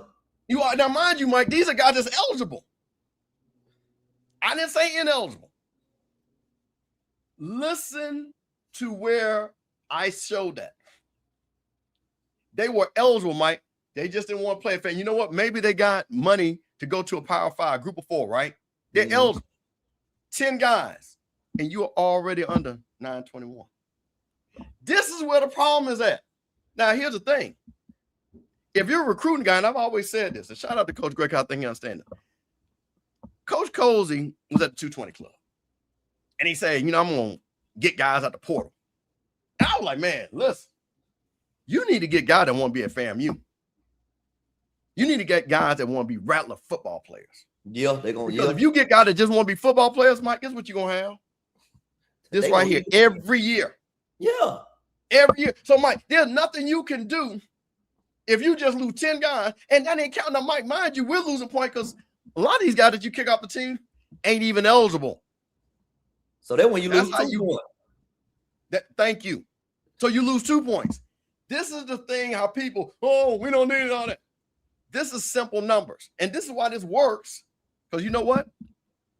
Alabama, you know what they got? They got 998. I wouldn't go check. I want to see what the big boys have. But Alabama got 85 football players. Facts. Alabama, those kids, the only ones that's going to leave is the ones that's going to get money. Alabama will make you stay there. But they can lose more players too, Mike, because they got 20 more players. So they can lose 10 guys and still be okay. Yep. See, and this is the thing. So when people sit back and say, or want to look for the blame, this is where they're talking about the institution. So, Mike, here's the thing about FAMU. If you don't have presidents that only focus on being the number one public HBCU in R1, which is fine, and you think athletics is over there, right? That's just something that they do. And you're putting all your time and effort, and you're not giving a resource to athletics. And you're thinking that only 10 guys come. Mike, if I would have told you 10 guys, would you believe that would have put you on the APR? I wouldn't have believed it. Exactly. That's the point. Most people would not believe, and I'm talking about eligible. You would be like, man, ain't no way, 10 guys, that's going to happen every year. But that's the problem. And that's the thing about it. So, Mike, here's the thing. was a lot of shade, Mike. Come on, FAMU. A lot of shade. That was acting like, oh man, wait a minute. FAMU this and FAMU that. Well, my brother Mike, it was raining over here. Boy, folks was doing shows, talking about what FAMU is. I said, well, hold on. Let me go check a few things here, Mike. Let me just look at a few things. Since since folk got to be talking. So, it's some folks down that street. Hold on, Mike. I'm just going to show you. And you know what? I'm going to do it like, I'm going to do it this way, and then I'm going to do it the other way. So, Mike, this right here. Let me stop sharing that because we're going to come back to this. This is the Bethune-Cookman University. Our rivals. They was all in, we had to, everybody had the little rival chats, right, Mike? Yeah. They had them rival chats. Oh, FAMU. Mike, can you see it, Mike? Let me make it big. Let me make it big for the folks, for the folks in the back. Mike, last 4 years. Yeah, since 2020. Yeah. 980, 892, 880, and 888. Guess what they are? They on level 1 penalty. They just ain't made on that. They probably going to get postseason ban. But this is a FAMU problem. Turn yourself in early. Yeah. So listen, now here's the thing. I think Coach Woody, I want to say now, y'all correct me wrong. I think Coach Wood has been there for all 4 of those years. I think he's been there for 4 years. So these are his. I wanted to look and see what was going on with Alabama A&M. Scott down there. Scotting with, I want to see what's going on, see what's going on with Alabama A&M. Now, mind you, they got a new coach. So I want to be very clear. This ain't no Paul Bryant and Coach Shade. But I want to show you this how things happen when things get transitioned, Mike. Can you see that, Mike? Yeah. Oh, it's been this real. Is Alabama A&M. Last 4 years, Mike. That's on minor. 932, 911, 905, and 901. Guess what they got, Mike? Level 1. Level 1 penalty practice reduction. That's Alabama A&M. Let's go on down the street. And let's go on over there to Alabama State. Now, shout out to that because I want to be very clear on something. My point, this is not the coaches, Mike. I guarantee you, if I do a coaching roundtable, you know what they're going to say? We need the funding to make sure that we have academic advisors. And I'm going to talk about that. But I want people to understand, I want to be very clear where when people want to say, oh, FAMU, what about number one? Listen, these are Alabama A&M. Hey, man, that's a great institution. But let's go on down the street to Alabama State just to see what they look like. Wait a minute. Where you at? There we go. Alabama State. Now, Mike, this is Alabama State. Now, here's the thing. And shout out to Coach E-Rob. E-Rob was academic All-American. We have Coach E-Rob. He talks about academics and these young men getting educated. You see what E-Rob did? He got it. Now, he got it. Now, what was the coach before? Y'all shot the coach before. Now, I remember Alabama State had a roller. But, E-Rob comes in, probably a lot of kids transfer, right? Mike, what I say? You'll need 10 guys, right? Yep. Now, all those guys, E-Rob had to clean house. So 904, 913. And it rolls every year. But guess what? 920. Because now E-Rob is starting to keep. Because you know what E-Rob also does? He recruits high school kids that's going to stay there. That's going to stay eligible. He do. And then guess what? E-Rob is at 941. Shout out to E-Rob. Yeah, he does. Shout out to E-Rob. Be there for the long. You see what I'm saying? So that's my thing. So what you want to see is progression. But I wanted to let people know this ain't just a FAMU thing. Now, here's the thing. I don't have to show, unfortunately, I don't have to show valid, Mike, because y'all already, y'all there. I'm not gonna do you like that. No, please don't do that. But you know what though? But let's talk about some positives, Mike. Because this is Sippin on Sundays. And we talk about Mississippi stuff. Let's see what them Black State Tigers do, Mike. Let's see what them Tigers do. Now, Mike, they had a lot of things going on with Deion Lau. Hey. TC Taylor said, hold my bitch. TC Taylor was gonna let it drop, Mr. Kim. Now, Now, right before Dion got there, Jack State was low, 971, 973. Dion come there, 950. 2021, 943. TC, because this is going to remember, this is a trailing thing because they don't have this last year or 24, 25. Okay, guys. 936, 937. That's Jackson State. And Mr. Campbell, Ashley Robinson does a good job with compliance. Like they compliance, you ain't got to worry about when them Jackson State compliance. Now, oh, bro, listen. They focus on compliance. And I know because I heard it. Study hard, everything rolling. Yeah. Ashley Robinson. Let me tell you, people. Compliance. So here's the thing. Hakeem McClellan, his background is compliance. Like they big on compliance. So now here's the thing. Mike, what do we talk about? Here's what Jackson State is also good at. They might have guys transfer, but guess what them guys do? Like Shiloh graduated from Jackson State. You know what, Mike? When you graduate and transfer, you don't lose any points. Facts. So you basically don't get any points lost. So as long as your guys, so Jackson State have guys that, hey, they transfer, a lot of them guys are already graduates. So that's the way you're going to do it. Now, Mike, here's the flip side of it. If you do want to get transfers, and I got a whole breakdown, Mike. If you do want to get transfer, you got to get them grad students. No, for sure. Because they've already graduated. Yep. You already graduated. So, Mike, here's the thing. So, for when people sit back there and want to sit back and tell me what's wrong with FAMU, bro, you don't know what's wrong with FAMU. So, here's what I'm going to say. Shout out to Madam President. Because you know what, Mike? She got an opportunity to get another win at FAMU. She can clean house, Mike. Clean it out, yeah. She can clean house. Now, here's the thing. I'm going to show you something that Coach Gray has done. Shout out to Coach Gray. Coach Gray knows what it is. That's my guy.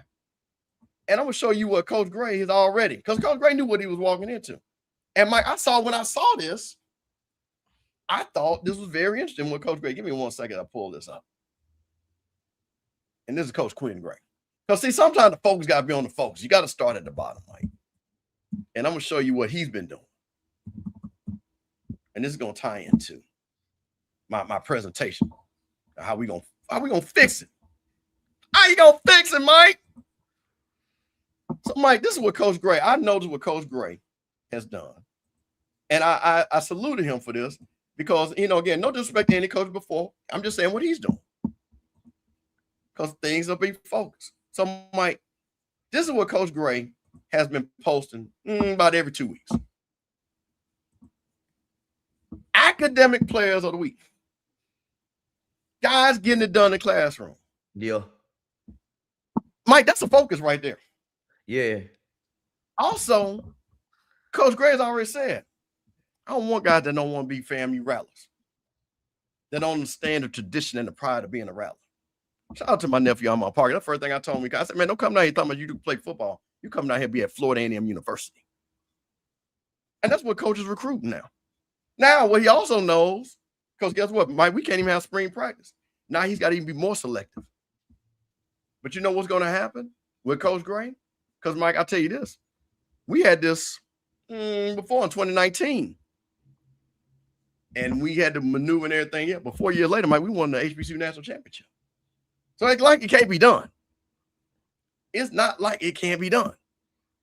But, Mike, the whole thing, and what the biggest problem is when people are geeking and all that, man, listen, man, you need to see this is a HBCU issue because, again, the number we can lose less people and get hit harder. Again, Mike, you said 10 people. That don't seem like a lot. I don't think that's a lot. It's a lot when you only got 63 scholarship. That's a lot when you only got 63 scholarships.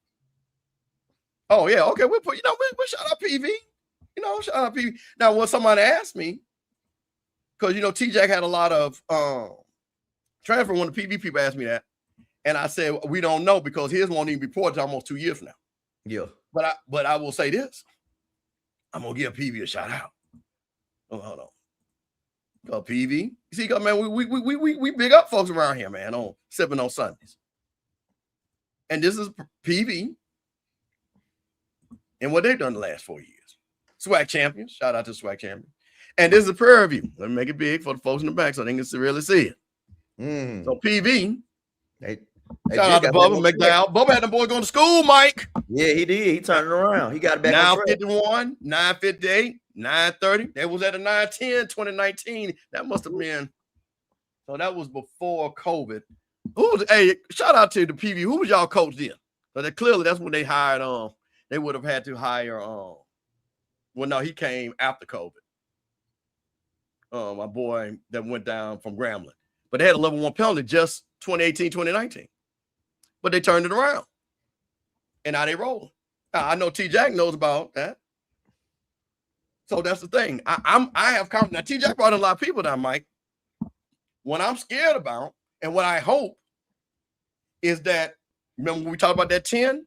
Mm-hmm. Is that he doesn't get bit because he had to build a culture to be a champion.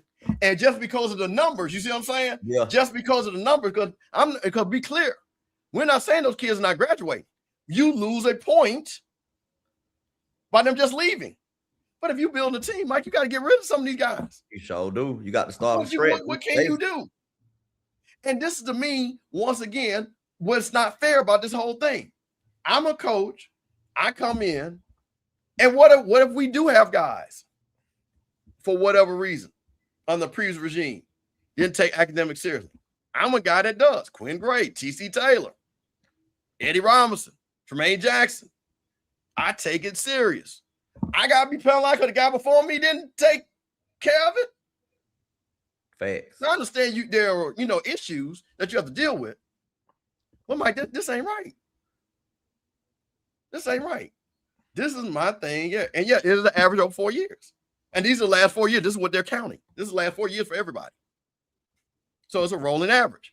But the problem is you can get an APR hell because the problem now, Mike, when you sitting out here at the 910s, the 920s, whatever, bro, you gotta have like 990s 3 years in a row. In a row, just to pull it back up. Yeah. Just to pull it back up. And that means you got to keep kids. So that's why you got to be very selective, like I say. So I will give T.C. Taylor a lot of credit. When he goes get guys from Jack State, clearly they want to be Jack State. Yeah, them guys want to be Tigers. They want to be Tigers. They know what it means. Shout out to Eddie Robinson. He's getting guys that want to be Hornets. Because Eddie Robinson was an academic All-American. Yep. Don't get it twisted. Academics first for that cat, man. So, Mike, people say, man, what can we do? But, Mike, you know what? I got a plan, Mike. What you got? Mike, we just ain't going to talk bad. See, other folks on other podcasts, all they want to do is just talk bad about folks and he and laugh. Crook get to go around there, everybody chat, talking about APR hell, all that. Shout out to Crook. Crook, I'm going to give you love over here because you my guy. But, Mike, I got a little something for the folks, Mike. Let me pull it up. But I came prepared. Where we at? Where we at?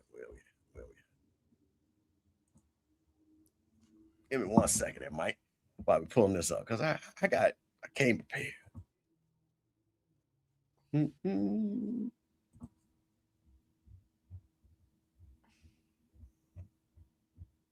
Yeah, I want to make sure I got the right one. There we go. All right, let me close these out. Now, Mike, I got a quick fix, and then I got a long-term fix. We're going to show the folks. We're going to help them out. We're going to show the folks how they get this thing right real quick. Then we're going to talk about that. Hold on 1 second here. Mm-hmm. All right, here we go. So, Mike, I did a little homework on this, Mike. Folks be proud of me. So this is the quick fix. Fastest ways to rate the APR 1 year. Mike, can you see this? Yeah, I can see it. Let me make it a little bit bigger. Mike, first thing we talked about, you got to keep these athletes. You got to sit down these guys and say, hey, listen, you're here, especially the guys that are moving forward. Stay here and build with me. That's the first thing, Mike. Academically eligible athletes enrolled, avoid mid-tier departures, use XMV to catch issues early. Mike, here's the most important thing I thought out of all this. Prioritize borderline athletes. Mike, it ain't like we don't know who failed in them classes, Mike. Facts. It ain't like we don't know who ain't going to class. So, Mike, we got to have somebody that's monitoring that. I know Jack State do, because I remember on Deion's little, remember when Deion, you had his reality series? Mm-hmm. Yeah, that lady, remember that? Them jokers weren't going to class? Deion had a list every day when jokers didn't show up. Gotta have that. You got to track your students. You gotta know. So the guys that we know that are already susceptible to be in trouble, you got to get them extra help. Yeah, you got to get ahead of it. Mandatory tutoring, academic check-ins, progress toward degree. That was the one thing that happened with Isaiah Land. He was, man, and this is what I'm talking about, institutional. This ain't had nothing to do with Willie. He was taking class that wasn't even putting him forward towards graduation. Now that's crazy. That's insane. How's that Willie Simmons' fault? That's insane. That ain't Willie Simmons' fault. That's insane. That isn't. The man said I was taking classes that I had. They just told me to take a class. That's what he said. So this is the thing about it. You got to work hand in hand. And here is the biggest thing for FAMU. Now, Mike, I'm gonna say this. A lot of schools, and this is the thing that we did not do. And shout out to AD Suggs because she did put this in place. And I know I'm pretty sure AD Davis gonna keep it going. And shout out to President Johnson. Because, Mike, the biggest thing right here, you want me to tell you to keep cats eligible? And I know this for the fact because the University of Miami did this. Because when I used to be an agent, Mike, University of Miami made every guy go to summer school. You know why? Because summer school was where you could take them easy classes, where you could only have you only take like 3 classes, 2 classes. You take the hard class in the summer. There's only 2 classes, and I can get you A. Yep. And guess what FAMU gonna do?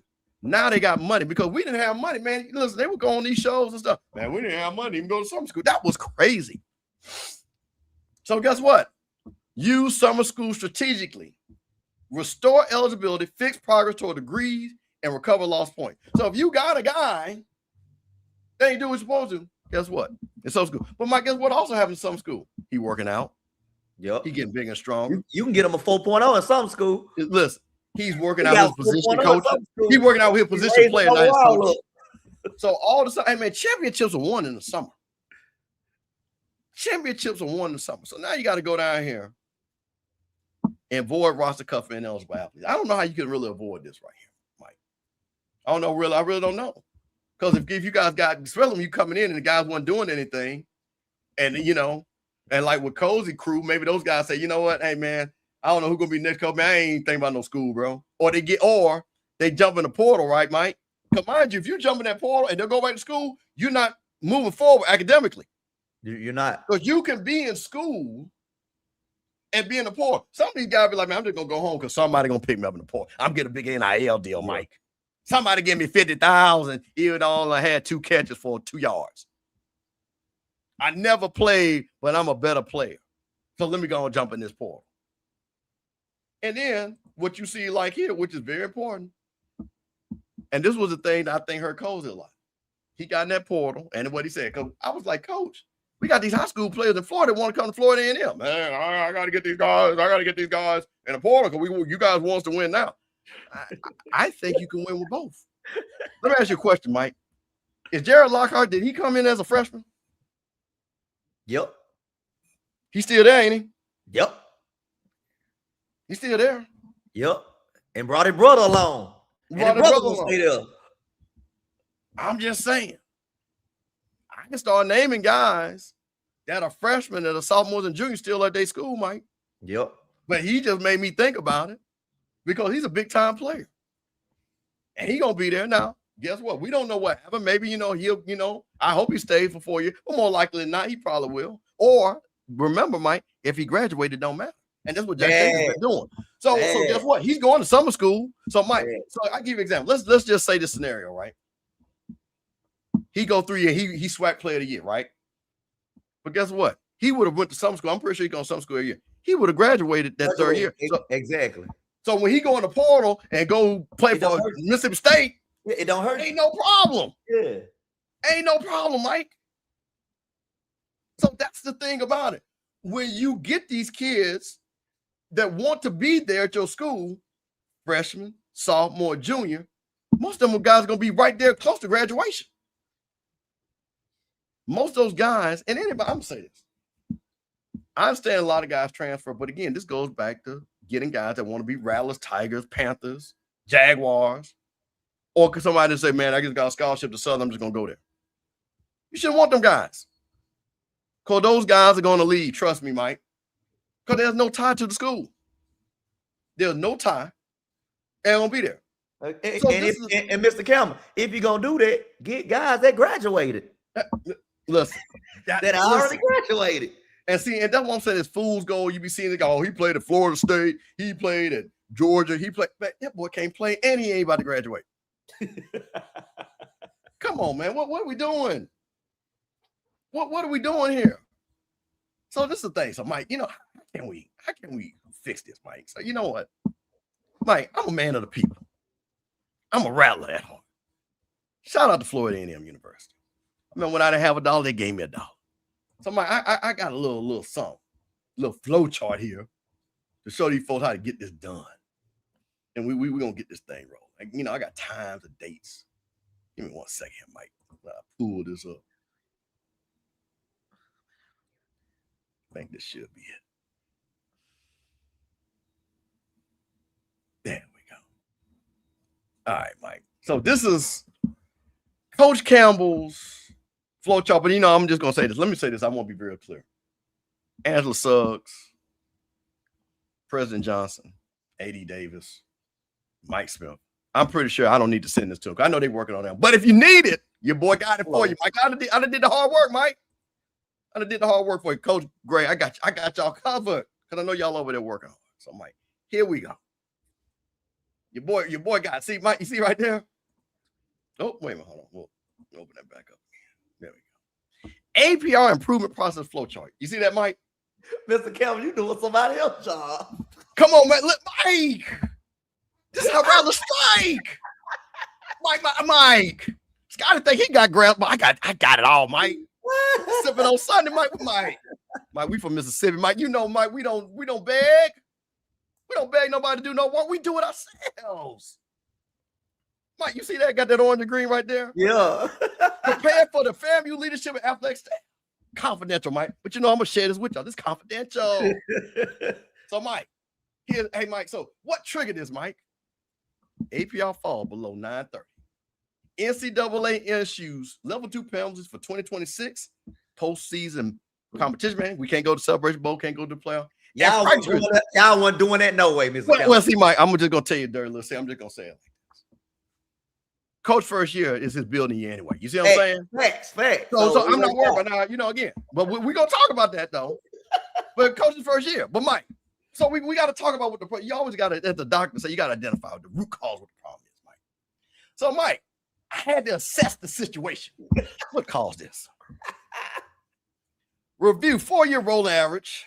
Isolate each academic year's contribution. Identify specific eligibility points, academically ineligible, and retention point loss. So we had kids both that were academically eligible, and then also kids leaving. That's the double whammy. That's the double whammy. That's why we got them 899s and 901s and stuff like that.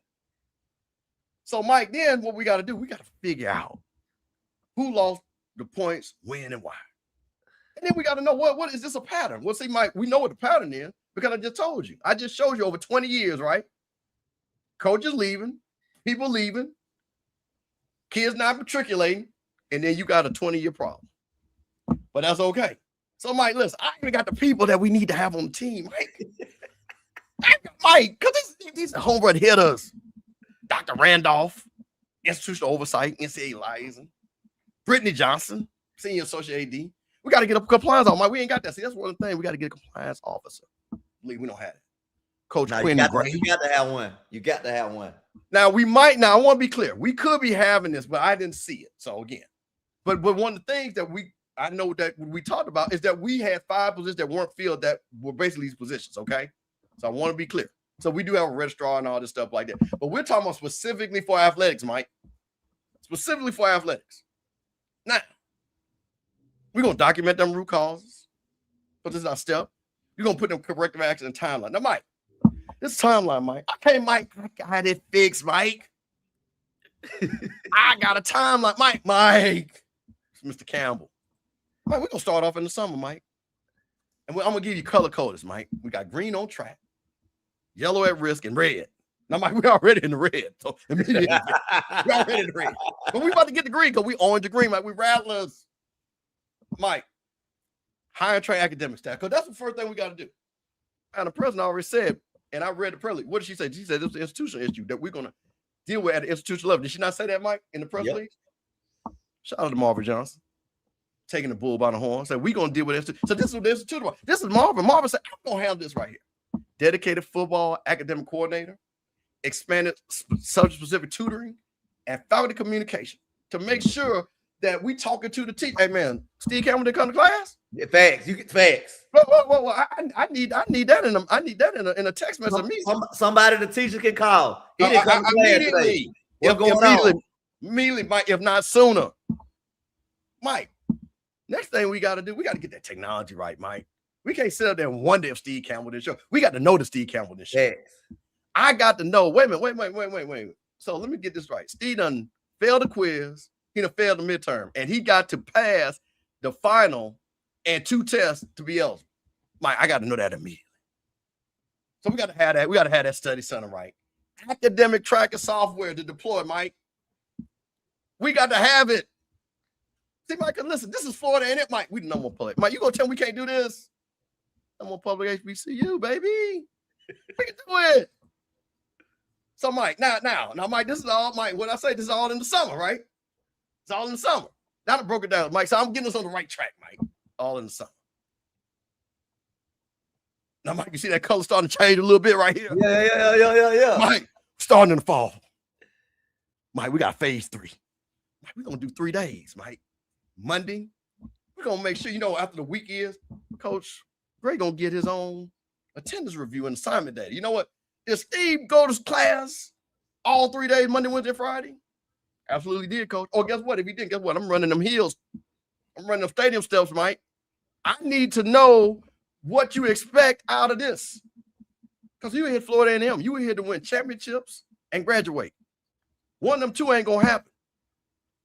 But I brought you here, but you know what? I ain't gonna throw you to the cold, Mike. So, Mike, we gonna work, Mike. Some people struggle, you know what I'm saying? Some people struggle. So, Mike, that's what we're gonna do on Mondays. Now, Mike, on Wednesday, now for my mom, but I don't know if you heard, FAMU. Sometimes we recruit them knuckleheads. Sometimes you need them knuckleheads to win, Mike. You know what I'm saying? Yeah, for sure. Sometimes you need them gold teeth and dreads. Sometimes you need them, Mike. Now, so Mike, they might be our at-risk students. You know what I'm saying? From the muck. On the pork and beans. Yeah, they just need a little extra. They just need a little extra attention. Yeah, a little extra. So, Mike, on Wednesday, we're going to make sure that you meet with the academic coordinator on Wednesday. That's the football academic coordinator. And, Mike, Friday, because we got to make sure we good. We're going to have that status report to the coach staff. So, coach can have that. Because, we might have to, Mike, because listen here, Mike Reed. Now, listen, you doing all right. But I might have to sit you down for a game. Because, Mike, you got to stay in this. You got to get me focused. There you go. Mike, I might have to sit you down. For the good of Mike, what y'all say? Good of the order? For the good of the order? They'll get the memo then, Mr. Kelvin. Get the memo in. So, Mike. So then, all right, now, Mike, we now, okay. Is the student athlete red or yellow? If it's red, Mike, we got to go to the protocols 312. See, Mike, see, I got these steps, Mike. The protocol.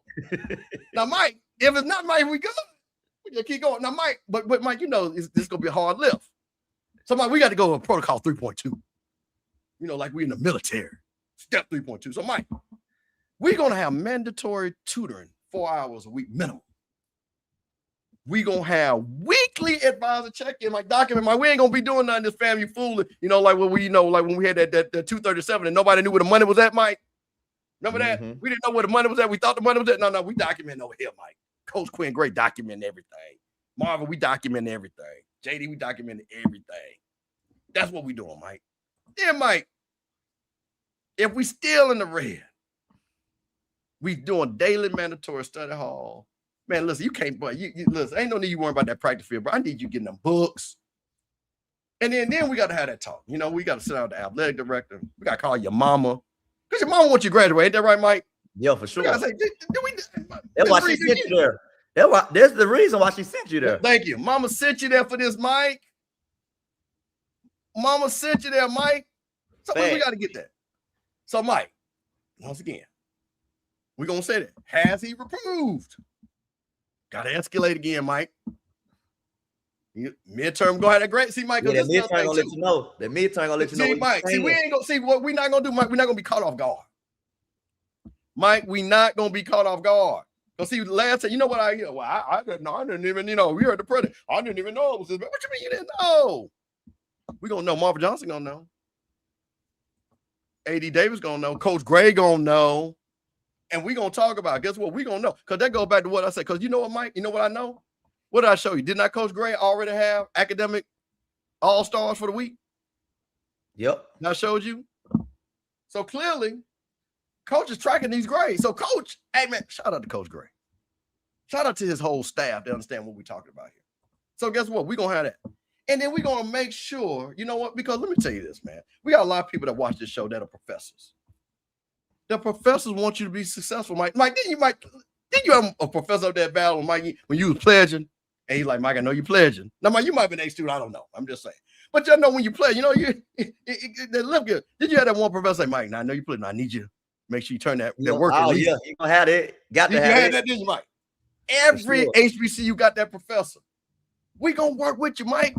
Professor Campbell going to work with you. When you play football, come here, son. Now, listen.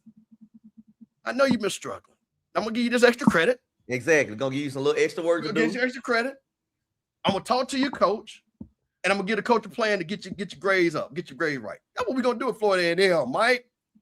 And then we're gonna look at that end of the term APL calculation. Because see, what we're not gonna have is the NCAA where we got to beg the white man for a waiver. No. See, on my plan, we don't beg for no waiver because we're gonna fix it, Mike. We're gonna fix it. We ain't begging for no waiver. Somebody did. Yeah, here we go. We're getting on down here. Can we get to this 950? So Mike, we still working. Gotta identify, hey man, what about a guy? You know, he kind of shaking, Mike. Well, you know, man, I ain't playing my dog, you know what I'm saying? You know, he might get on Instagram saying, man, boy, your boy looking good. Oh, wait, hold on, I need to talk to you. What's going on, bro? Because we gotta play the game 2 ways. We gotta keep you. You can't leave right now. I gotta make you feel good, Mike. So I just can't let you leave. Because I'm gonna still be in the APR here if I keep letting y'all guys cycle out of here, right? So now I gotta turn that down. Then again, I'm going to tell that kid, hey, man, listen, you're here to get a degree. You're here to play football. NFL is great. But if you get a degree from Florida A&M, man, shout out to Dr. Hall. She's doing all this. You can go anywhere with your degree from HBCU. And then talk about the transfer. Now, Mike, pathway. Hey, man, we got to make sure. Now, what do we have with Isaiah Lane? He wasn't on no pathway to graduate, was he, Mike? No. We got step 4.2, Mike. We got degree pathway. Individual academic roadmap. Summer course. What we talk about? We talked about that summer that, Mike. We talked about that summer. That was a big deal. And we track it, Mike. Man, that's the thing about Mike. We tracking everything. And then we get on down here, Mike. Phase 5. And this is every spring now. Now we checking the calculations. We present it because we don't want the president to be embarrassed. You know what I'm saying? We don't want crook be all on other people's channels and other people he and hi FAMU that did this again. We ain't having that no more. We coming out there, because Marvin Johnson this time next year going to say, we on the path to success with Coach Gray. We sitting at a 980. That's what she going to say next year. And we're going to document it. So then, Mike, here we go. Did we get over the 930? Postseason eligibility restored, Mike. If not, we just got to go back to the plan, Mike. I got the plan. Got the target. So because our target might always should be 950. Yeah, you got the plan, Mr. Kelvin. We always should be 950, Mike. We should always be 950 and above for football and basketball. Because, hey, shout out to the girls. Man, girls be carrying that weight, man. Girls, you ain't never got the problem with the girls. Baseball team, golf, tennis, you know what I'm saying? Now that you notice that, Mr. Kelvin, you're right. It's never an issue with the other sports. No. Girls be holding it down. Listen, so I'm going to tell you what happens, Mike. This is what happens here, Mike. You'll have, and FAMU did this. You have, because see, I think what people get confused, you have your school APR, right? And then you have the individual sports. Well, FAMU's overall APR is above and very high. FAMU, outstanding APR. Yeah, but then we dig into the basketball and football, though, Mike. Dig that basketball, football. Yeah. But football, I don't know about basketball because I ain't look it up, so I'm not going to say about basketball. We're going to talk about football. So, Mike, our target outcome is 930. So, Mike, listen, I got the timeline. Mike, listen. I got phase 0, which is starting right now because we know about it. Phase 1, April to May.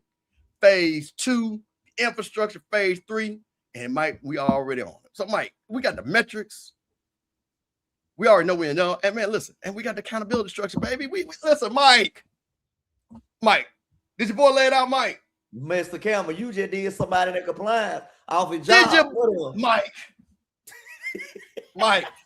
Ain't no Mike. I can throw. Ain't no shade. No more shade, Mike. Come on, man. Don't You play laid around. out I'm not gonna everything. have people doing their little shows talking about family. So that's what I try to tell you. See, I know what the APR is. See, I know how to break it down, Mike. I know how to see all the other people don't even know how to calculate it, Mike. They didn't know how to calculate it. They didn't even know how to. They did not know how easy it is to drop that low.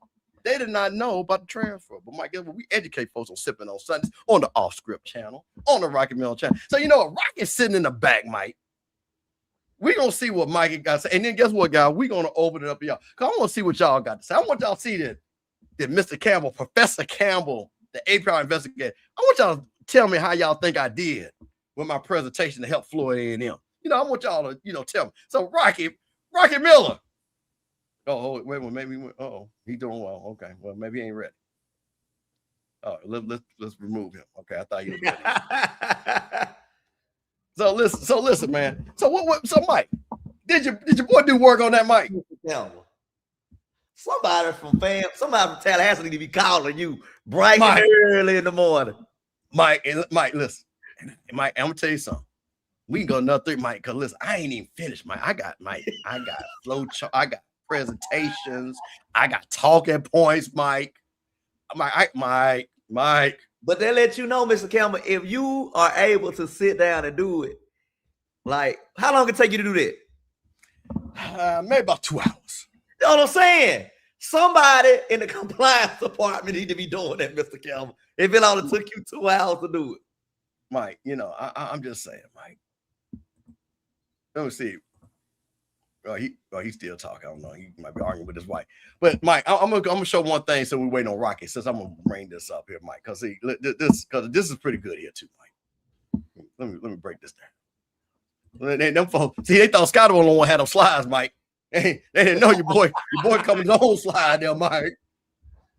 Hold on,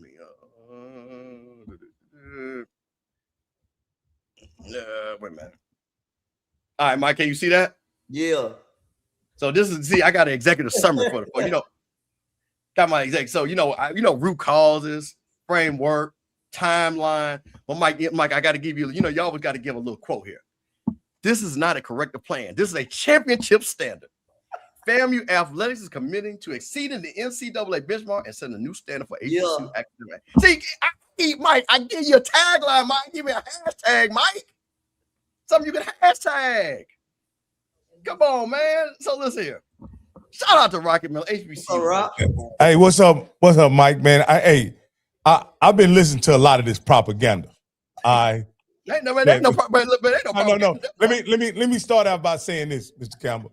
I think your action plan would be sensational had you guys been in a probationary status, right?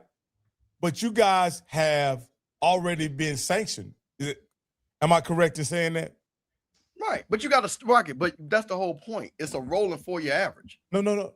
What I'm saying is, for the number one HBCU, right?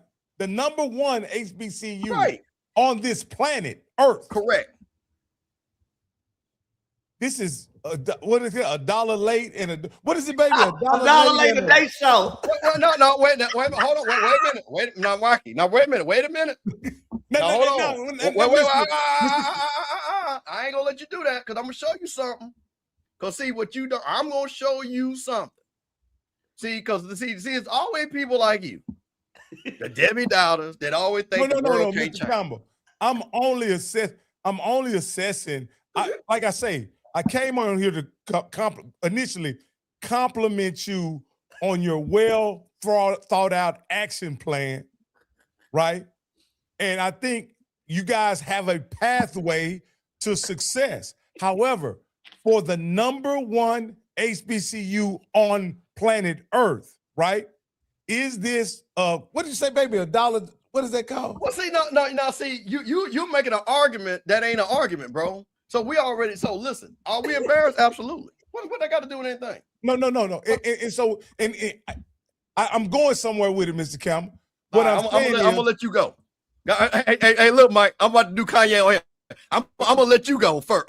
But I'm gonna have to take that mic from you in a second. I'm gonna let you go. I'm about to go Kanye on him, Mike.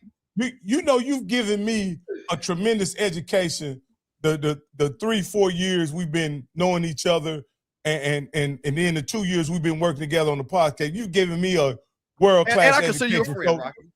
No matter how much you about to disrespect FAMU right now, you still. No, hey, this is not. Hey, come on now. I want to be always welcome in Tallahassee, so I'm not gonna do it. There's not gonna be any slander here. There may be some pointing out some points that I believe Mike probably was, being your homeboy, probably overlooked. In this situation, I'll say this. Mike, let me ask you this. In your opinion, would you be happy with one championship by Jackson State and then going on APR probation 4 years later or 2 years later? Ooh, that's tough, Rocky. Is one championship worth an APR failure? No. Right? What? No. My point is, okay, so Steve, I'm gonna ask you, if you had to lay the blame at not a person, right, but maybe a process or even a title, where would you lay the blame of this particular circumstance? Because we have a person that we've done, that we do a show with every day, that he had to fall on his sword because of compliance issues as the head coach, right? He fell on it and has paid the penalty for the better part of the last 15 years because of lack of compliance and other things. No, all right, so I'm gonna answer this. Okay, okay. I answered this because that's the reason why I gave historical data. Mike, what did I do? What did I show you, Mike? And I said we're not gonna blame one individual thinker. What did I say? Over 20 years. What is this? What did I say on this early in the show? On which one? When I said this ain't on. This is the institution. Yeah, and the precedence of lack of focus. So is this in keeping with the brand of the #1 HBCU on earth? Oh, absolutely not. That's the whole Rocky. That's the whole point. Two things can be true. I'll give you an example, right? University of Alabama. Ain't great school, but you would consider University of Alabama to have more money than FAMU, right? Yeah, absolutely. You know what University of Alabama's ranking is in that USL News and World Reports? I would imagine it's not even a top 100 university. It's 169. Yeah, I mean, that's, you know what FAMU is? So I could say the same thing. So why Alabama ain't got they itch together be a top 100? You see how that works? Well, okay. Wait. You can have one thing right one way, but you can have one thing wrong the other way. So my thing is, so wait a minute. So what I'm saying to you is, if you got, and which is why we brought it out, and I'm gonna say shout out to Marva Johnson. That's why she said we're gonna deal with this from the institution at the top, because Dr. Robinson, listen, Dr. Robinson was a researcher, and I'm talking about big time researcher. His only focus was R1, period. And FAMU is going to be right there. The next group of ones going to be R1 as he was rolling. Sports, what is that to him? So you got to be like Coach Cole. You have to be aligned automatically. Now I'm talking about for schools, because I'm about to show you something, because let's be clear on something. I want to show you something real quick, Rocky, because this ain't something where people don't recover from this. So I'm gonna show you this real quick. Give me one second. No, there we go. And can you see this? Yeah. Now this is A&T before there. You see this? All these penalties, championship man, out of seed. You see all this? You see this? Now this is A&T just 15 years ago. Right before they started their championship run in the Celebration Bowl. You see this? So you gonna tell me this can't get fixed? A&T, the #2 public HBC, they had a problem. But look now. Look, and I'm giving listen. Oh, but now, hold on. Hey. No. Because the thing, hold on. Why is this not? Hold on. Why is academic not doing right? No, you know, no. I know what I did. Hold on, I didn't do football. That's why the problem is. Hold on. Oh, okay. I'm about to say. Yeah, hold on. And that was football. So that was, yeah. Okay, here we go. Okay, can you see this? Yeah. Okay, so you see? Look at this. Look at this. 8, 9, 10, 11, 3, 4 years, right? Look at this. You see all this? All the way 2012, 2013. But guess what? A&T got their ish right because they put the people in place. And I don't know who my A&T people in, they'll tell you what they did to fix it. So how you gonna tell me this can't be fixed? How you gonna tell me this can't be fixed? No. Wait a minute. This wasn't 30 years ago. They had an issue, and listen, baby, listen. You see all them years that they was jacked up. That's what I'm trying to tell you. So this can be fixed. And the reason why you can fix it, Rocky, is because you got to be able to put a focus on. You know what? I'll tell you what. I'll show you this. And shout out. And I saw Paris in the chat. My Jack State people, they know.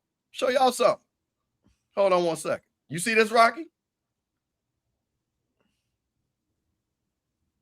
Can you see this? Yeah. But if we can just talk about FAMU for a moment, though. Well, no, I'm just showing you the Jack State was in the same thing. Jack State rolling now. All that during that era. Look at this. Championship band, player reduction, scholarship reduction, public notice, all that. So you're not going to tell me teams that I just showed you that have won championships in the Celebration Bowl era that this can't be fixed. No, Steve, I don't doubt that it can be fixed. And matter of fact, you guys, I guess briefly fixed it after your penalty in 2019, correct? No, we did not. That's the problem. We didn't. So y'all didn't fix it after 2019. How were y'all able to compete for championships? Because we filed a waiver. We filed a waiver, and that's what it was. So we'll show. Hey man, listen, man. We FAMU, baby. We show what we do. Let's pull it up. Because you might have not came in there because that's why I was making this point that people around here trying to find somebody to blame in these last 4 or 5 years. Like, bro, you ain't about to do all that. Let me see. I think this is it. This is the one. This is the FAMU one. This is FAMU, right? Let me see. This is the FAMU. Yep. Okay. So look. So, okay. Wait a minute. I probably didn't do sports again. Hold on one second. Probably did all. Yep. Give me 1 second. And see, Rocky, what I did, which was important, I broke down. I showed each coach passing on the next coach the APR issue. I went all the way back 20 years. So when Willie got it, guess what? So Willie got here, I think 2017, 2018, I think, yeah, because 2 years. I think it was 2 years. We went 6 and 5, then we went to 9. This is COVID, and then Willie's 2 years right here, and then this is the first year with Cozy. So again, we've had these issues, but again, these issues before Willie got here, this is Alex Wood era. So Willie was already in the hole. And guess what happens, Rocky?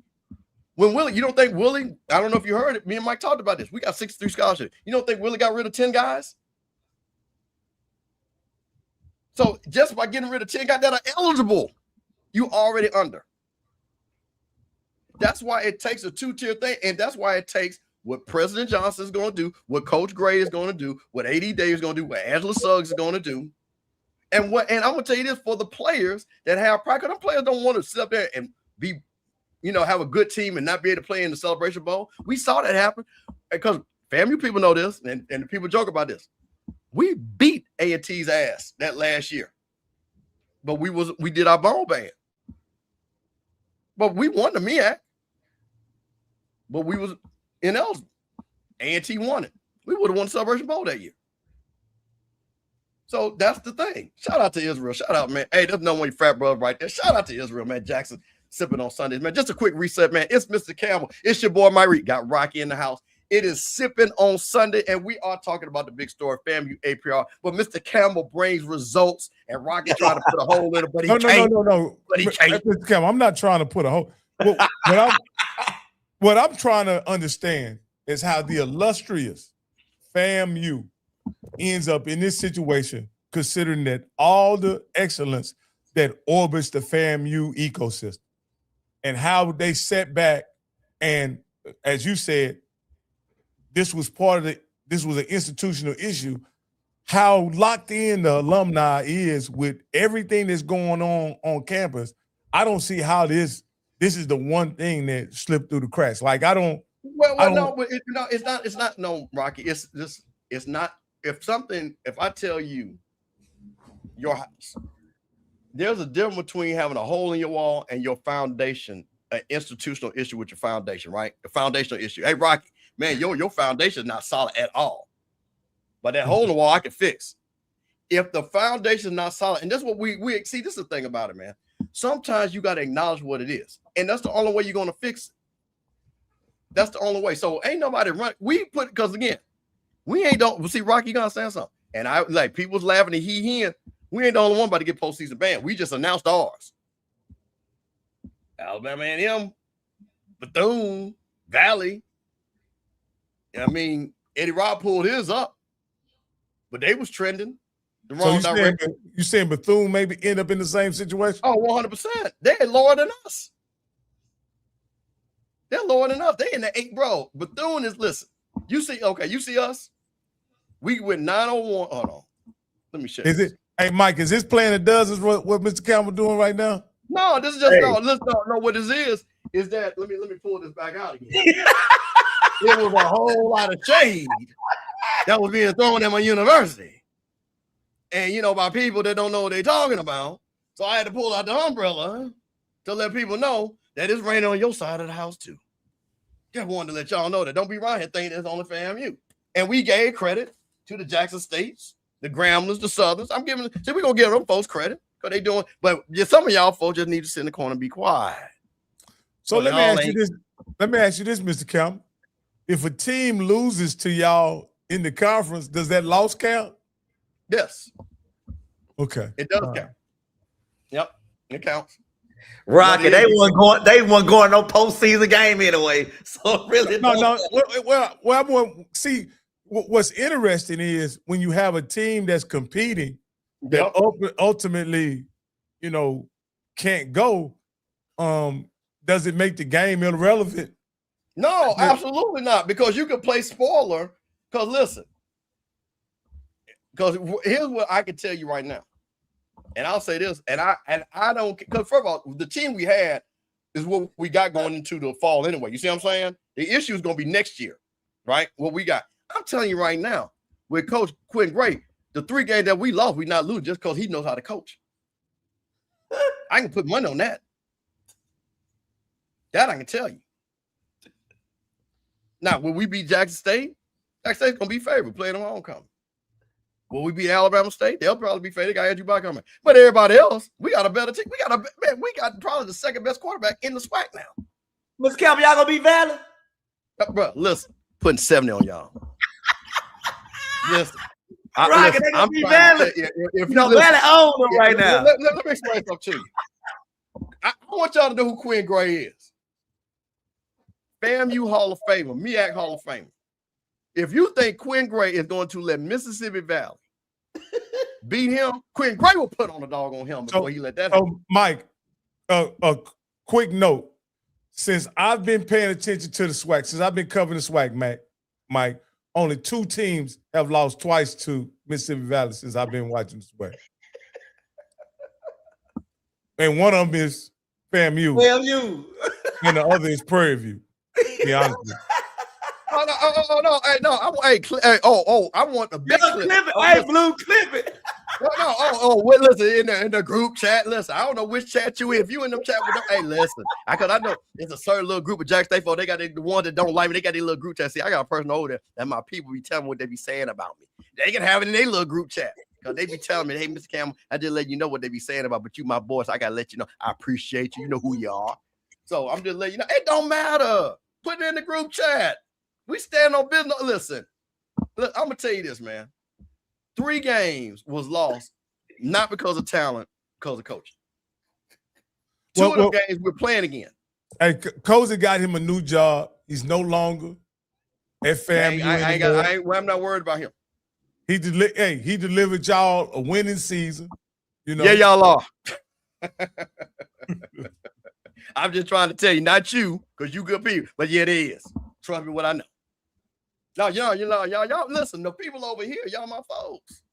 Oh no, wait a minute. Wait a minute. Well, I got perfect diction. Wait no second. Hear me when I say this. 70 on Mississippi Valley. Oh no, Mr. Kelvin. Hey. Listen, man. Coach Quinn Gray, bro. Listen, bro. Listen, I'm gonna say this. Shout out to Coach Gray. When you already telling bros, you ain't coming in with no slides, no Crocs, no flip-flops, no mismatched shoes. When you come in this field house, we about business. You about to practice over there on that hill because you're not coming in this stadium. When you got your freshman quarterback already being the most improved because you around here working these quarterbacks, bro, we ain't playing around, man. So listen, I done put it out there. We about to drop the link in the chat now and let y'all come on and see what y'all say about Mr. Campbell's presentation. You know, you can tear it down, you can tear it up, it don't matter. But we want you to call because we the people show, Mike. We the people show. You know what I'm saying? Right? You gotta help me get that phone line up on this one. You know what I'm saying? Okay, I'll show you how I help you out with it. Yeah. So listen, you want to come on here, jump on the stream, y'all. Hey, listen, keeping up, fam. You can't come on unless you only gonna do 30 seconds. We're not doing a lot. We want some new people. If you got something to say. Well, Mr. Campbell, I was trying to get through my conversation about FAMU, my statement about FAMU, right? Go ahead. I hold FAMU in the highest esteem based on the fact that I got a tremendous tour of FAMU along with many esteemed alumni, and just got a bird's eye view of what FAMU means to the people who have went to FAMU, graduated from FAMU, from your cousin to your friends, your classmates, whatever. This particular situation is particularly unbecoming from someone from my point of view, is because it's not in keeping with the excellence that I believe the alumni and the institution represents. And this is, and you got to understand, I don't know his history behind it, right? But it seems to me that as involved as the alumni is, as esteemed and connected as the alumni is, something went awry, right? Well, Rocky, I answered it. No. Listen what I'm saying. Something went awry as it relates to the engagement of the alumni in demanding that this issue be addressed by the institution. Okay, well, okay, that's okay. I can answer that. And this is what'll happen. And you know, this is the Deion effect, right? So, Mikey, you can understand, Mike, because you went to school, and Mike can understand this. We had a time in HBCU football, it was all about the band, wasn't it, Mike? Wasn't nobody talking about no football. Wasn't nobody doing no shows talking about that. When Deion came in, guess what? People started talking about HBCU football again and started taking it serious. So guess what, Rocky? I can tell you right now, when we were playing Atlanta, nobody even knew what FAMU football record was. You hear what I just said? They didn't even know what the record was. Hey, we got a win record. We wouldn't. When man, who we going up against? And they would go in the suites, drink, go sit down at the seat, watch the man, then go back in the suite, and had no clue if we won that Atlanta Classic or not. Wow. Deion came, people started focusing on football again. And I'm talking about everybody. Everybody. The same thing, Jack State. They were talking about all of a sudden Jack State a band school. What? Jack State a band school. They was losing. They were still going up the games. But guess what now? Them old Tigers that care about football, they talking football. They ain't talking about no band. And everybody love the boom. But I'm talking about, see, I grew up with people. See, let me tell you something, Rocky. When I grew up in Jackson, we was looking at players that were going to NFL. And we was like, boom, good. And what Jack State going to do against Grambling to finish this game and win this game and win the swag? And you knew Jack State record. You knew Grambling, trust me. Or you knew the winning streak against somebody. Southern knew their winning streak. Southern knows. Some people right now will tell you, we broke the streak against Jackson. because they were talking about the football game. Now, Southern Jackson a little bit different because they do have a bad history. But as far as football, we talking football now. So that's the reason why you have a lot of times. Well, a lot of these schools will not focus on athletics because, man, that's when we was really down. The SEC totally took over, you know what I'm saying, and everything. Give Deion credit. Revived it. Now everybody, we doing shows about sports. There you go, Mike. We're doing a show. It was about sports. Hey, you know what? I appreciate that explanation because that kind of put us in the context as to why people could be disaffected to the point to where they would let something like this happen at a institution like FAMU. Man, say, well, Smash, if you disagree, Smash, if you disagree and say y'all, everybody care, I ain't got no problem. I'm just telling you, when people was going to FAMU game, when we were playing Tennessee State, nobody knew what the record was. Now, maybe again down at Southern, you guys were always caring about football. And I'm not saying, but there was a lull, and I will challenge you because trust me, I'm older than you. I will go number for number if you don't tell me that people now are back talking football. Y'all jokers didn't even know who starting players were in the SWAC.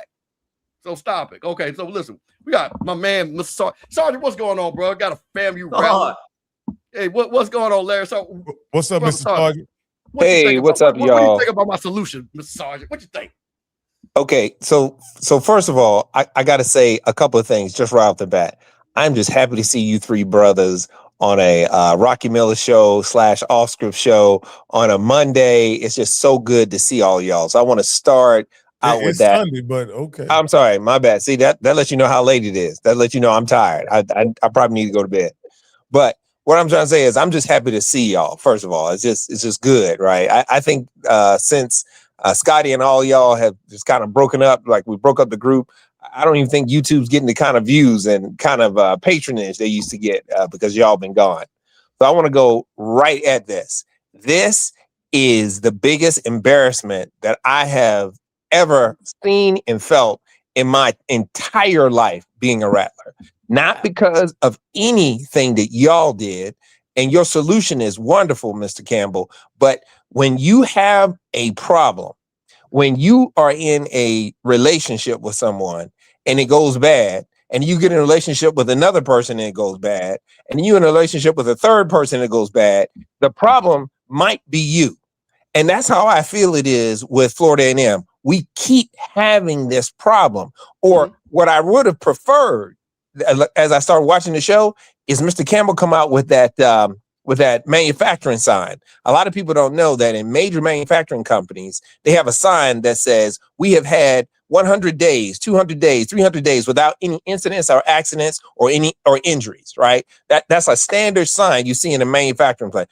I wanted to see the sign for FAMU that said, we have had 100 days without being in the news, without having any FAMU foolishness or any of that stuff, right? That's how I wanted to start this conversation. And then immediately. Let me say something, Sergeant. Let me say something. We did go 108 days. Okay. All right, good. I have the marker. We did okay, good. I want to make sure we say something like that, but I think we need to strive to make it a whole year, 300 and something days, right? Here's my big problem with all of this. I felt like we let Cozy off the hook, right? I felt like we had this handled, and then we got Cozy, and then the wheels fell off the wagon, right? I felt a lot of people were. That's not true. That's what I'm saying. Yeah, but see, that's the whole point. Wait a minute, because I don't know when you joined. But see, understood. That's why I want to be fair, because you had a lot of people throwing people's names out there. And that's the reason why the APR, remember, is a rolling average. On this average, only 1 year Cozy is on this average. Okay. But he coached 2 years. Because Cozy's other year has not even come out yet. Okay. Yeah, but the 2024, 2025 hasn't come out yet. Okay. This is a rolling average. The first year of Cozy, 3 years of Willie. Got it. Okay. So that's not going to be a problem. But this is what I'm saying. That's why you must not be here early. Yeah. What people were doing, and I'm saying in respect for what you're doing, you're taking a step. I went all the way back, and Mike will tell you, back to 5 coaches that each coach handed the other coach below standard APR. Got it. You see what I'm saying? Yeah. So if each coach, so if you start me in the hole, bro, I'll give you an example, right? Me and you working, right? And I be like, hey man, we working on an assembly line, and I ain't did nothing the whole week. and you start on Monday, and I didn't do the 100 widgets I was supposed to do, and you supposed to do 100. Guess what? You got to work double just to get even. Yeah, just to make up for the ones you didn't make. Even starting your thing, you got to catch up on what I'm doing. Yeah, no, I totally get it. And that's why I wanted to break down to show this is not this ain't a because people because see that's why I hate what people do, and they know who they are. They want to use OBG to say, see how y'all treat it. This ain't got nothing to do with OBG. This ain't got nothing. Angela wasn't even here. Ain't got nothing, even to the point with Willie. When people say, "Oh, this is all on Willie," well, no. Before Willie, the APR was already. He never got the 930. He never got. Listen, y'all just relax about the football. My point, the overall point was, people care about. We ain't about to get in this. Y'all in the chat. I understand what you're saying. People in the chat, they're misunderstanding what I'm saying because I don't want them to get stick on the point. But my point is, so even with Willie, when he got it, bro, it was like 890. You see what I'm saying? Yeah. So remember, for you to even those kids had to transfer out because of course he want to build his own team, right? And we showed that if you lose 10 guys, you already under. So if you getting rid of 20, 30 guys, bro, you done. Yeah. You already done. That's our last word, and then we bring little baby up. Listen, the only thing I was going to say is the current AD said that he was not going to be relying on personalities in the athletic department. He was going to put systems in place to make sure things like this doesn't happen. I want to see his system immediately. I mean, before I give another dime, listen, I would rather take my money and give it to the Eddie Jackson 220 quarterback club before I give it to FAMU athletics, because I'm trying to figure out why they aren't graduating our brothers and sisters. Well, particularly football, why they aren't graduating our young men. And I know they are. I see the picture every summer, every summer, but we have graduation in August, December, and April, right? I see the graduation pictures and they put out the athletes. I see them walk across stage. I see that. But for our numbers to be so bad, we are the #1 public institution for HBCUs and are climbing the chart to be the #1 public institution, period, among all schools. We can't let this be a drag, an anchor, as we are trying to ascend up that ladder, man. And go ahead, Rock. I don't want to hold you up. Let me push back a little bit on you, because I think when you say something like that, you're being punitive, right? To the institution and the guys or whatever. Because it would be like me. I'm a proud grandfather, right? And so that would be like me seeing my grandkids need a new pair of shoes and me saying, I'm not gonna get my grandkids a new pair of shoes because their parents should have put new shoes on their feet. You understand what I'm saying? Like, I'm punishing them for a circumstance that largely the people that are currently in charge of improving the situation probably wasn't even here when the situation took place. No, so, listen, I get it. I'm not trying to castigate. To withhold your funds is only exacerbating the issue, in my opinion. No, I get it. I'm not trying to castigate the entire group of them. There has to be a person or persons held accountable for this, Rocky. We can't let this slide. That's all I'm saying. Rattler Nation. I'm gonna say this again. That's why, and Larry, hey, so I appreciate you coming on. That's the reason why I'm gonna say this again. President Johnson said in the press release, we about to fix, because at an institutional level, it just came out. It ain't nothing we can do about the past. Only thing and I showed you schools that are very reputable academic institutions, the Jackson States, the North Carolina A&Ts. I can go, it's a whole bunch of people that I can show you that got it back on track. So all I'm saying is we can't act like we can't get it back on track. Little baby, what is going on? Thank you for joining Sippin' on Sundays. What you got? Greetings and salutations this evening. I just want to just give a little bit of my background. I was a manager at Bath and Body Works, and how they have their stores. There's tier 4, tier 3, tier 2, and tier 1. I was a manager at a tier 1 store. So for tier 1, I had a roster about 20 people for a regular season, and we would have to like push that up to like 30 for holiday. And for those 20 people, there were 4 managers. And holiday, we would have to hire a temporary key holder and they had some managerial access. I say that to say this. If we needed 4 people to manage 20, how many people do you think you need to manage over 100? Absolutely. Hey, by the way, I can bet my and Cucumber Miller. I can bet my bottom dollar it's less than 10 people in that compliance office managing 100 people. And that's just the football team. We have how many other sports we also have to manage? Mm-hmm. So this is very easy to happen. It's why I'm not tripping over it. Because as the president indicated, this isn't the kids aren't going to class. They just need to show up and go to class. That's not the issue. This is a infrastructure issue. There is no infrastructure. That is the problem. Yes, it is.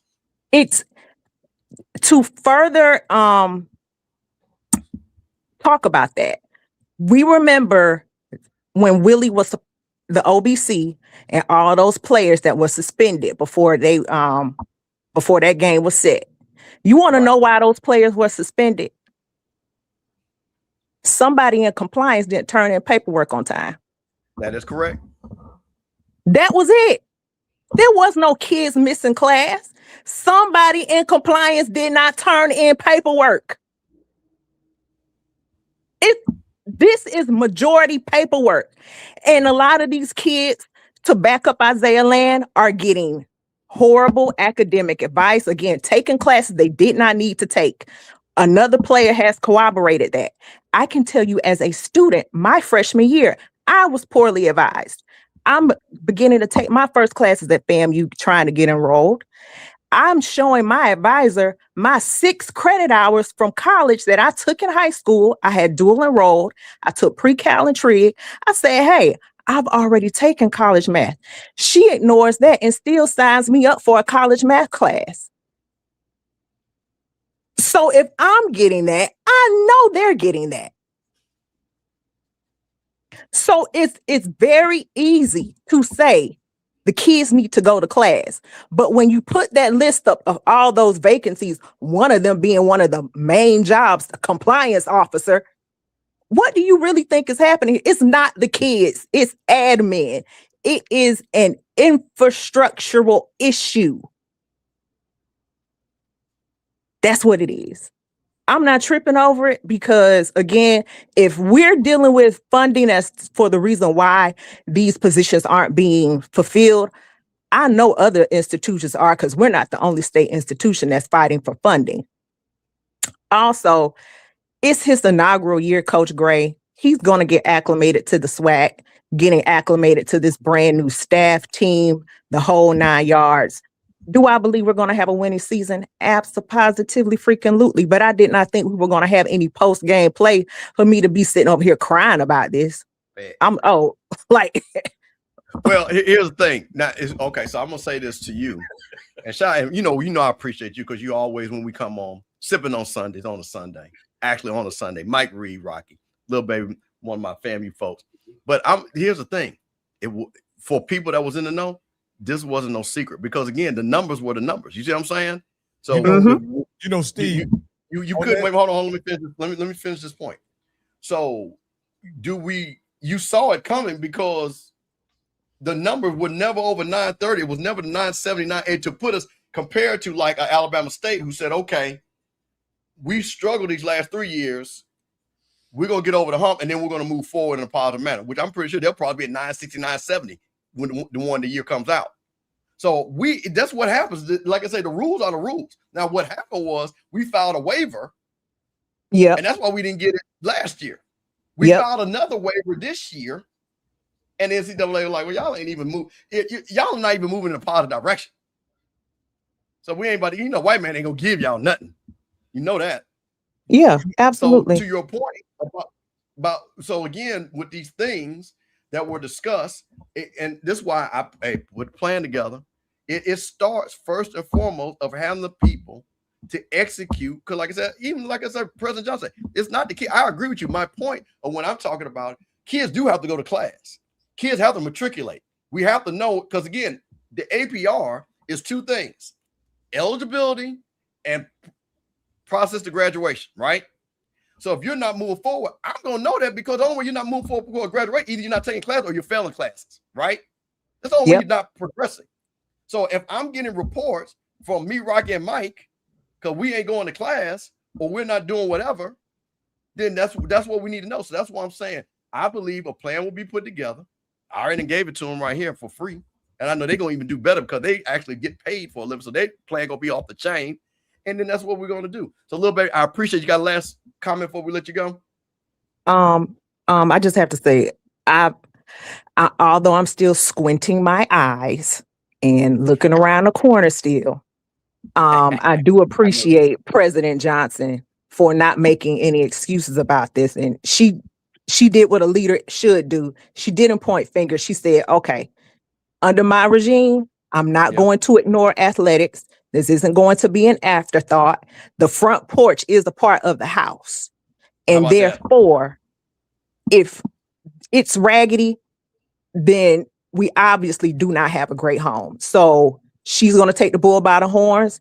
She's fixing it. They're going to put the people in place. They may even, they've been finding money for all these other salaries. I don't see why they wouldn't find money to hire extra people in APR and compliance. I don't see why not. Well, here's the thing. So a couple of things on that. I believe the money has been allocated. They got to fill the roles. And I also think, which I think is important. Here's the thing I'll say about President Johnson. And you listen, you're a rally, you know this. You know how she came in. We ain't gonna talk about how she came in and all that. But sometimes you just got to get a win to stop a losing streak. So as an example, she got a win with hiring Quinn Gray.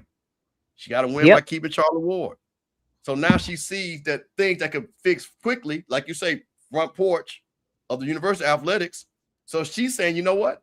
I've come in here. I understand, because the academic side is kind of all right, because we still number one. Even through all the FAMU food, we still was number one on these jokers. So she can say, you know what? Let me plant my stake over here, because to your point, it's going to help fundraising. It's going to make people, and it's going to help her out with her credibility with the FAMU Nation. You know? Yeah, because unlike Robinson, she knew this was coming down the pipeline, which is why they issued out the statement. There you go.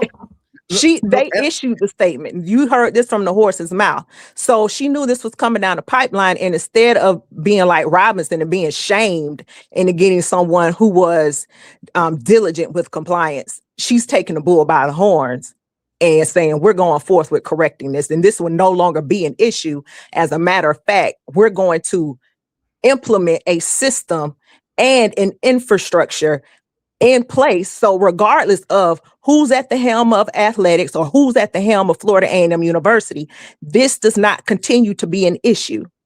Little baby, let me ask you a question, because I asked Steve this question and he always gets political when he answers. So I'm going to ask you directly. What was your opinion of Just Mr. say you don't like the answer that's correct. Don't say it's political. No. When I ask you, give me your opinion of Dr. Robinson, you always give me the amount of money, what he was doing with the institution and where he was taking the institution. I just want to ask somebody, what was your opinion of Dr. Robinson prior to the debacles that happened regarding the donations and stuff? But I'm just saying, before that, what was your opinion of Dr. Robinson? On the outside, it wasn't a lot of I wouldn't say foolishness per se. He did do a lot very well. When I was on campus, when I came into FAMU in 2005, our endowment, I think, was like $20,000. But by the end of his tenure, it ballooned to over 200. I'm sorry, 20 million. It ballooned to over 200 million before the end of his tenure.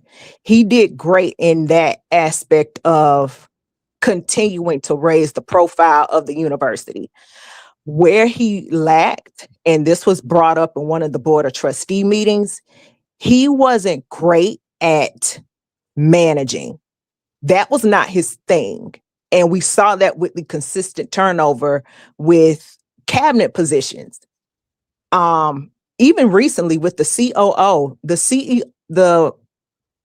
we recently removed a COO who was hired under him, and she pretty much came in to fix a mess. Under his tenure, how many ADs did we have? Yeah, but here's the thing. Before even under Ammons, you see, that's what I'm saying. If you go back to Ammons and you start counting ADs, you know. So again, we still had that issue. That's why I'm saying this is a 20-year thing, and Dr. Robinson hadn't been there 20 years. Yeah, he wasn't a terrible president. He did what needed to be done academically, but for the managers, the managerial side, his managerial relations, that is where he failed. There you go, little baby. I appreciate you. Thank you for coming on. You know, you are welcome. No, I really do. Like I said, my family folks always have my back on Sippin on Sunday. I appreciate you coming on. So, Rocky, did she answer your question? Did you get a non-political answer? No. Everybody will tell you Dr. Robinson was a researcher. He was focused on academics. Nobody denies that. Athletics wasn't his thing. Didn't know what a football looked like. So that's what we got. So that's where we're at. So that's what we're looking at. Mike Reed, let me ask you a question. What you got? Okay. I'm gonna let this guy guess my better judgment. All right, man. Listen, we running on the back end of the show. Keep it short. I got my time on. Keep it up, fam. Go right. Stay focused. Let's go.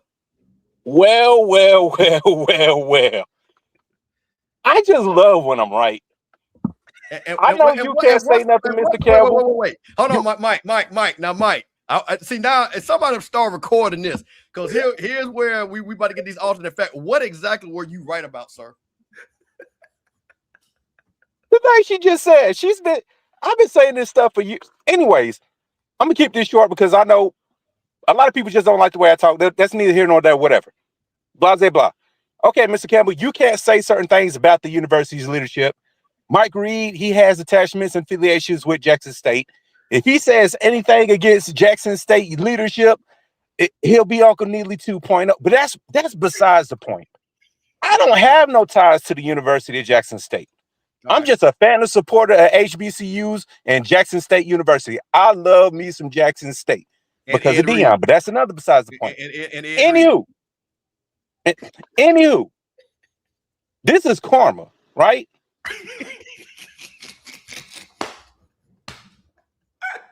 All y'all had to do was hire you know who.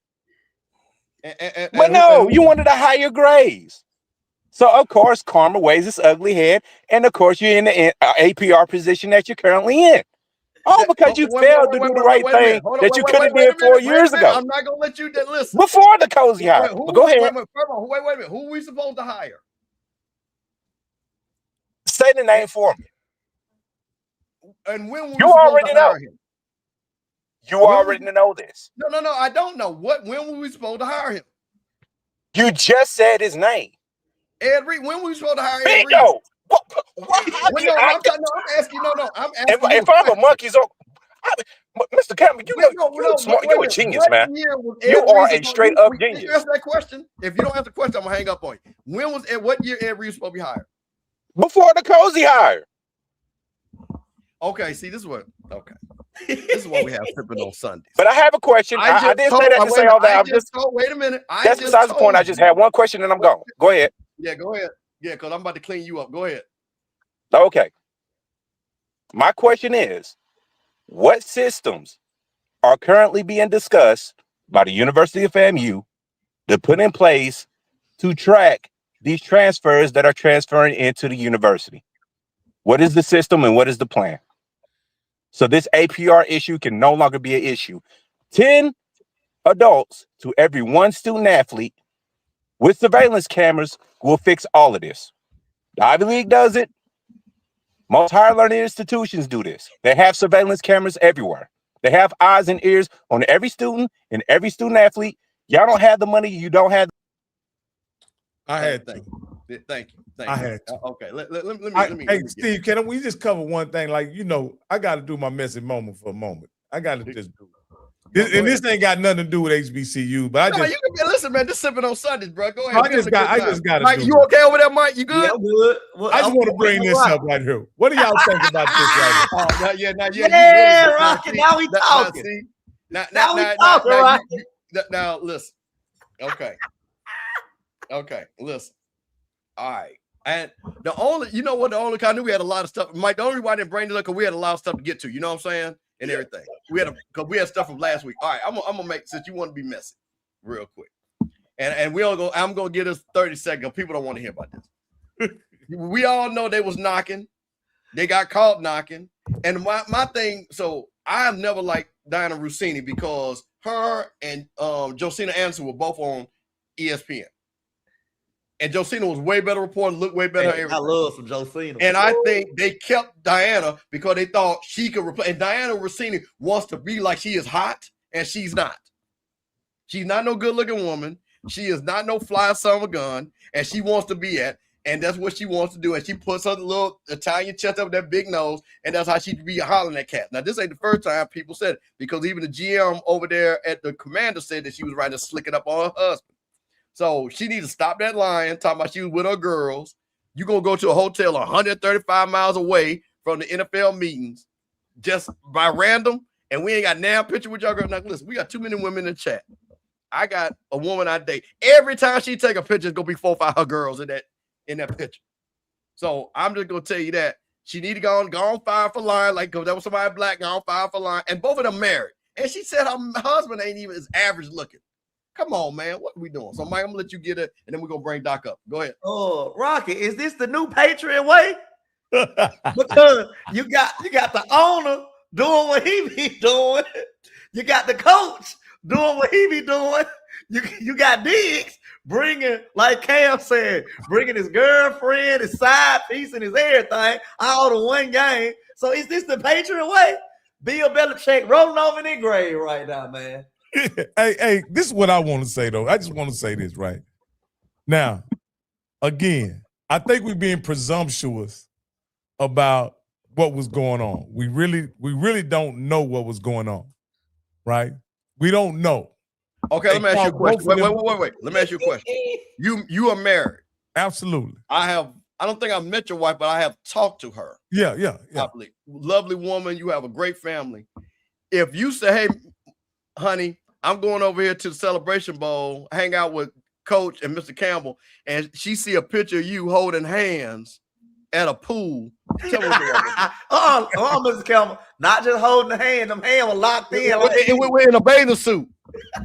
Now, but tell me, I know, and then we're gonna end. You tell me exactly. What Hey. Now, here's where I'll say the issue is. It's a very poor look. Poor look. No. I need you to answer this question. It's not going. It's not going to be right. I'm gonna have some trouble. It's going to be some smoke in the city. Okay. Yeah. So it's going to be some smoke in the city. But my point in saying it is, do we still abide by the notion that a man is innocent until proven guilty? No, absolutely not. Listen, he was from them pictures. He was caught red-handed, bro. And I ran across another picture the other day where one of them, when they was in a swimming pool together, not a swimming pool, but hot tub. They was in a hot tub. Those are all the pictures. That's what I'm saying. You ain't. Yeah, well, I only saw 3 the first time I saw them. Well, I seen them all, and I'm gonna say this again. If I could, because she won't call in, but if I could put her on the phone, she would tell you I would slap this at our Steve, and that's it. Hey man, let's break. Hey man, hold on. What we doing here? No, what happened? I tried to bring Doc up. No, he up. It's just the view I got. My bad. Okay. Oh, what's going on, y'all? Doc. What's up, Doc? What's happening, y'all? What's happening? What's going on, Rocky? What's going on, Drive?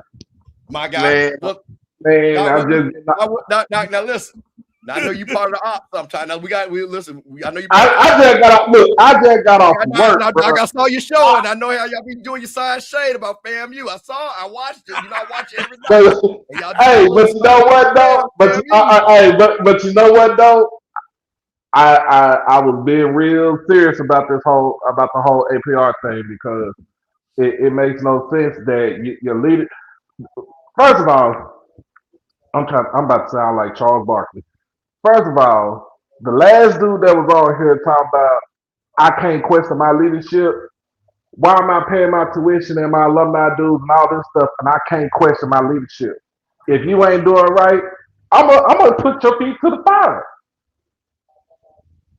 I'm gonna put your feet to the fire, regardless of what you say. But at the same time, though, I mean, it starts from the top up. Like, FAMU should not have been in that situation, like you said. You know, as far as with the APR, it was fixed for a little bit, but now you know the NCAA brought down the hammer. You know, let me ask you a question. What it is. I showed you other schools with the same APR. Why y'all not talking about them, or y'all just didn't know about them? I don't know. I showed you other schools the exact APR situation as FAMU. They ain't won nothing though, Steve. Yo, well, see, are you talking about Pine Bluff and? Are you talking about Pine Bluff and Valley, right? We talking about Pine Bluff and Valley, right? Because they don't the other schools in the Valley and A&M too. They ain't hitting A&M. Oh, there we go. See, now when you got 4 schools with APR issues in your whole conference, man, that makes it looks bad on your conference. It looks bad on your conference because in a sense you got 8 competing teams, especially with football that's fighting for a spot in in the SWAC championship game and trying to make it to the Celebration Bowl. But at the same time, in the East Dock, the only school that for the 4-year average, the only school that hit the number was Jack State, and I saluted Jack State. Every other school either has been under all 4 years, or like Alabama State, which again I gave Eddie Robinson a shout out because I know he's correct. But 3 of those years in that measurement, they were under. Right, so, and he found the way, but he found the solution to fix it, though, right? That's the whole thing. Yeah, but wait a minute, hold on, wait a minute. See, this is what I'm trying to tell you. Facts matter over here. So listen, Alabama A&M got a new coach, right? Right. FAMU done had 3 coaches in 3 years, right? Yeah, you can say that. The only T Buck just got that Valley, right? Yeah, this is 2nd year. Okay, there you go. So that's what I'm trying to tell you. And the only person that's been there for all 4 years in the East has been Coach Woody and Eddie Robinson. So you talking about you can't fix something if it was already broken before you got there. There's nothing to fix. The only way you fix it is over a 4-year run. So you're not even giving, and I'm not saying you, I'm saying people are not even giving people enough time to fix it because the people that broke it are not even there. And that's not there no more. And wait a minute, and let me say one thing. That's the reason why I did this show, because, and not you, because I ain't talking about you, but there are people, A, didn't know how APR was calculated, how quick going, and B, did not know that this is a systemic issue that is very easy to happen. And that's why I show all the schools in the East, because people talk about old FAMU, and I'm like, only Jackson State is the only one that is tracking correct. So slow that roll. And I'm not trying to knock everybody down, but my thing, if you're going to do it, let's have an honest conversation. Now I have a conversation because I don't like FAMU, and it gets clicks on my little crew. Nah, we ain't doing that over here. Nah, I was being sick, but yesterday when I did, I'm saying is, like yesterday when I did my show, I was being upfront and serious about it because, like I said, it shouldn't came down to this situation where you got hit with a level 2. That's almost in a sense in NCAA talk, damn near getting almost to the death penalty. If you really think about it, that's not true because, bro, it's not true. But it's close. But it's close too. Doc, that's not true. So stop. Don't do that. That's what I'm saying. You gotta understand something, bro. I just showed Jackson State had a championship band. I literally just showed it. So come on, man. Let's not do that. What I'm saying, bro. If you listen, I'm gonna say I don't want, but see, I don't. This is my whole thing. This is my whole thing. I don't want FAMU to be in a situation like this because we've already known. We've seen it. We've seen it with Jackson State where we had APR issues and where they came and snatched a SWAC championship game from us after we done participated the year before.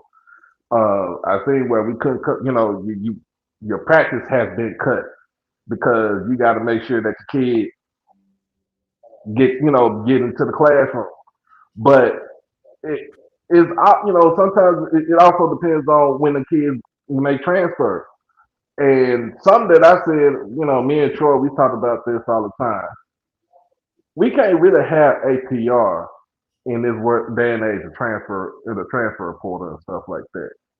Because there's so many moving parts, and so many kids that's moving from this place to that place. And it's hard for other schools to try to track the graduation requirements and stuff like that. So,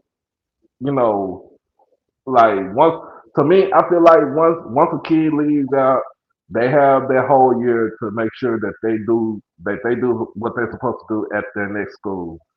And if they're not up to it, yes, it's going to fall back onto the school. But it shouldn't fall back onto the school because they're not there no more. It shouldn't be on their record. You get what I'm saying, though? No, well, I think, listen, okay, that's been the art. But see, again, that's why I don't know when you joined because you might have been late. But I just joined up. Yeah, you go back. So Doc, listen, if you go back, I broke down how APR works. A lot of people do not know how the measurement works. I did a whole breakdown. And I'm agreeing with you, but we also remember because we only have 63 scholarships, the weight works against us. You see what I'm saying? Because each student counts more points compared to an FBS school when they got 85. So they can lose 10 and they're good. We lose 10. We're automatic. If you lose 10 students, and I'm talking about eligible students, I don't know if you know the difference between eligible and ineligible and how the points work. But if you just lose 10 students who are eligible, you are automatically under APR. Did you know that? Steve, that new camera got you zooming in and zooming out again. That camera got you, man. That camera got you working. Listen, you got that good camera. But I see what you're saying. If you could give me I'm gonna go back through and look at the show and see how you broke all this down, and then way I could put up, I could bring up my synopsis when I do my next show, probably tomorrow. Yeah, Steve, I got a question for you. Let me say one thing. Yeah, Doc, because see, this is what happens. A lot of people don't understand the point system, and they feel, and it is too punitive so I'm agreeing with you. I think we all agree because if a kid is transferring, especially if he's academically eligible, that should not be punitive. That should not be, the kid is moving on. It is, but in this scenario, again, it is very punitive because you lose one of the 2 points that you get. So if you got a kid that is tracking like Andrew Body, Andrew Body's a perfect example. So when he left Texas Southern, they lost a point. Now he was academically eligible. He's doing great. He's an academic All-American. So when he moved forward, they still lost a point. Texas Southern should have lost a point, but they did. They did. So there you go. Once a year is over with. That year is over with, and Andrew doing what he's doing at Alabama State. I think they should get that point back. That's how I see it. Right. You get what I'm saying? Like, but I'm just going off what you said, Mr. Campbell. But I'm just saying, like, once they leave, if they are stay academically eligible and stuff like that at their new school, I think their point should go back to the original school where they transfer. Well, that's the problem. It doesn't. And that's where, again, schools are getting hammered because you're getting a double whammy because you're getting 0 points for the ineligible kid, which you know you're going to have. And then you got kids that are tracking progress to graduation and you're still losing a point. And again, if 10 guys, and again, that are eligible, leave your program, you are automatically under, which puts you, and then you're like, man, they're not doing a great job. Actually, you might be doing a great job if all 10 kids are tracking to graduate. So that's what we got. Rocky, go ahead and answer your question. We're going to let Doc get out. No, the last question I was going to ask was, Steve, how does the 105 affect APR? Well, so right now, the scholarship track is only on, I don't know what's going on in the new rule. The track is 85 for the FBS and 63 for us. That's what's tracked. But this was the first year of 105 right here. Well, I don't know. Right? I don't know what I'm saying. I don't know because that's not even been calculated yet. Okay. The calculation is only on the 63 and the 85. Gotcha. That's what. Hey, Doc, when the next time you gonna be on? I'll be on tomorrow night at 7:00. Well, there it is. This Doc Holiday, HBC Overdrive, all things Jack State over there. Got my man Troy hanging out with him and stuff like that. That's what we got, man. Appreciate you, Doc. Mike, yo, you hear these folks? Mike, what do you think about this discourse that we've been having right here? What do you think? Mr. Campbell, like you say, it's a trickle down effect, and like you said, 63 compared to 85, the odds are against you. So, but Mr. Campbell, y'all was not going to postseason game anyway. So no, that's what I'm saying. So did you hear me say we mad because we going to Celebration Bowl? You didn't hear me say that one time. And it's his first year, so it's his first year. So my thing is, I'd rather get. Oh Jesus! I just saw Ruben Bain tied to a fatal. I want to make sure Ruben Bain didn't die in this car crash. Okay, I'm sorry. I just saw a highlight. My thing is, at least I'm glad this happened now in Quinn's first year. You see what I'm saying? Yeah. Clear the decks, restart, put your plan together. You suspended for. We were just like I said. We were just like this in 2018, 2019. We should have went to the Celebration Bowl. 4 years later, we won the damn thing. So in the end, if we end up that along with APR being good, we'll be fine. Because like I said, Quinn Gray can coach. We got the best coach that we needed. We got people in the ministry. Because I'll say this too, and I'm going to talk about President Johnson. You think President Johnson want people be talking like these folks talk about? She don't know what she doing. She done got in there. She ain't got the white folks helping out. Man, she know. Man, come on, keep it a buck, bro. She know what it is. That's why I got respect for her to come out and say, hey, listen, I know what it is. So we about to make it happen. So that's what it is. So, that's what we're doing, man. So, Mike, listen, man, I'm going to tell you this. I had to do the show, Mike. They was waiting for it, Mike. But, Mike, I think we gave the people what they wanted tonight, Mike. I think we gave them a little I had a good time tonight, boy, Mr. Campbell. It don't even feel like we've been on here for 2 hours and 56 minutes. No, man, listen, Mike. Now, and let me, this guy right here, let me address this before we get up out the door. Hey, listen, like, Mike, what y'all do at the club? Last call for alcohol before we do our last call. Yeah. My boy said we need 24/7 surveillance. Bro, what, listen, man. Surveillance what? Bro, they going to class. I'm going to say this to you. First of all, Cozy, this ain't even on Cozy because this time wasn't even that. So Ed Reed was not going to fix this. Ed Reed was not going to fix it when we hired Willie because Ed Reed wasn't even available then. So you say, Ed Reed, this is a karma. Bro, ain't no karma. Karma would be if we would have tried to hire Coach Gray, he would have told us no. That would have been karma.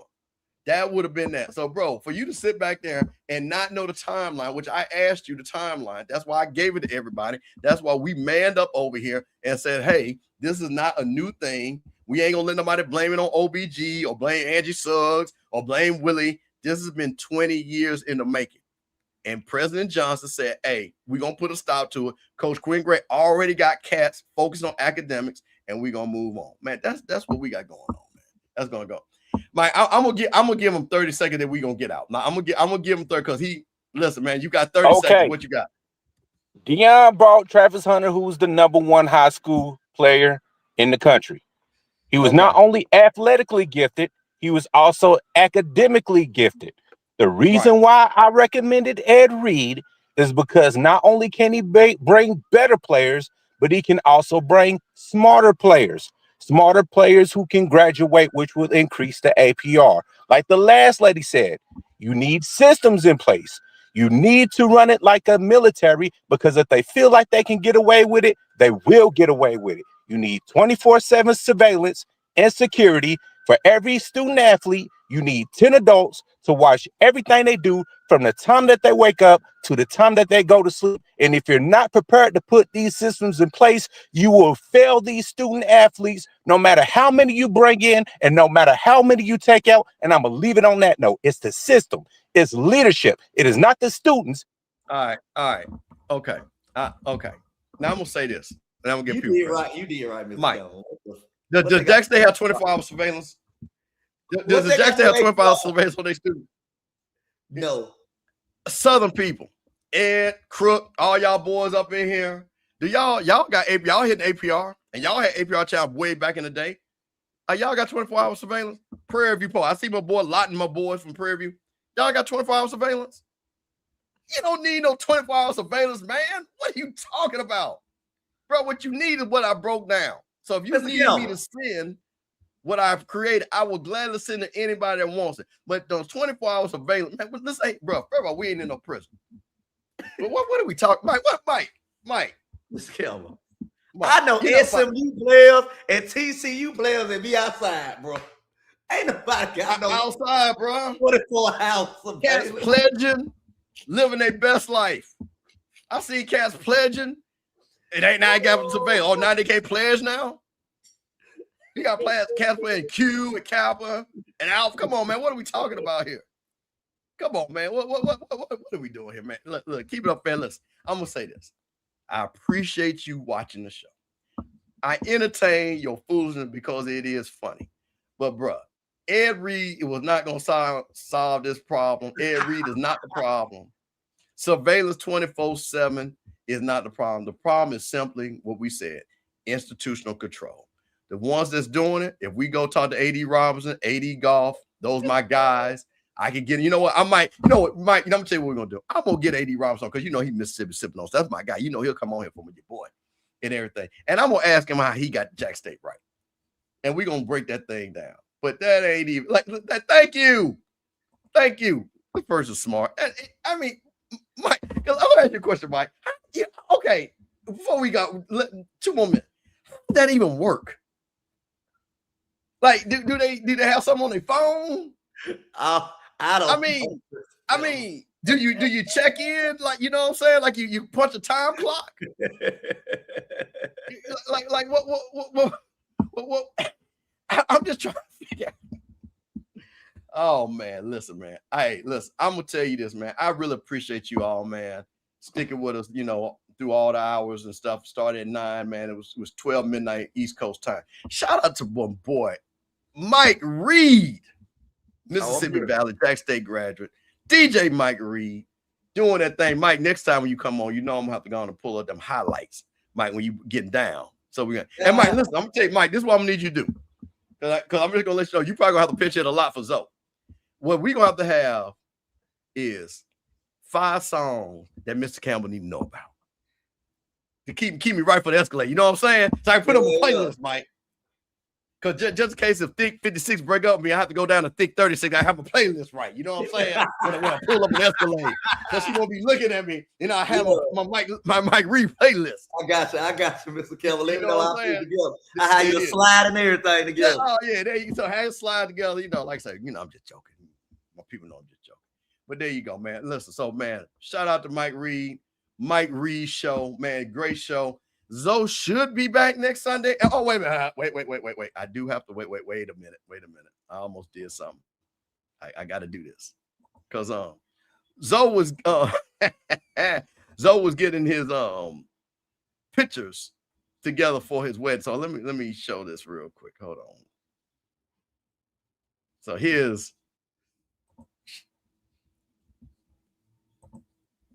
we go right here. There we go. There's Zoe looking good with his better half. You know, looking good with, you know, so Zoe wanted to be here. Let me get that thing nice and big. See, look at my boy. Look at my boy. Sipping on a little something down there in New Orleans.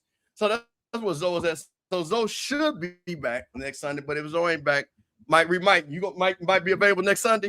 I think I got DJ. No, you might have a DJ. The Sunday after next, I'll probably be available. Okay. Well, either one. Okay, not a problem. Hopefully we get KJ in here. She hold it down. Shout out to KJ out there hanging out with Cardi B. KJ, I don't want you up on stage doing none of that crazy stuff because you know we're going to see it. Like, you be good and everything. But that being said, man, this is Sippin' on Sundays on the Off Script channel, on the Rocky Miller channel. My boy Mike Reed, your man, Mr. Campbell, and always asking one question: what y'all sipping on? Talk to y'all.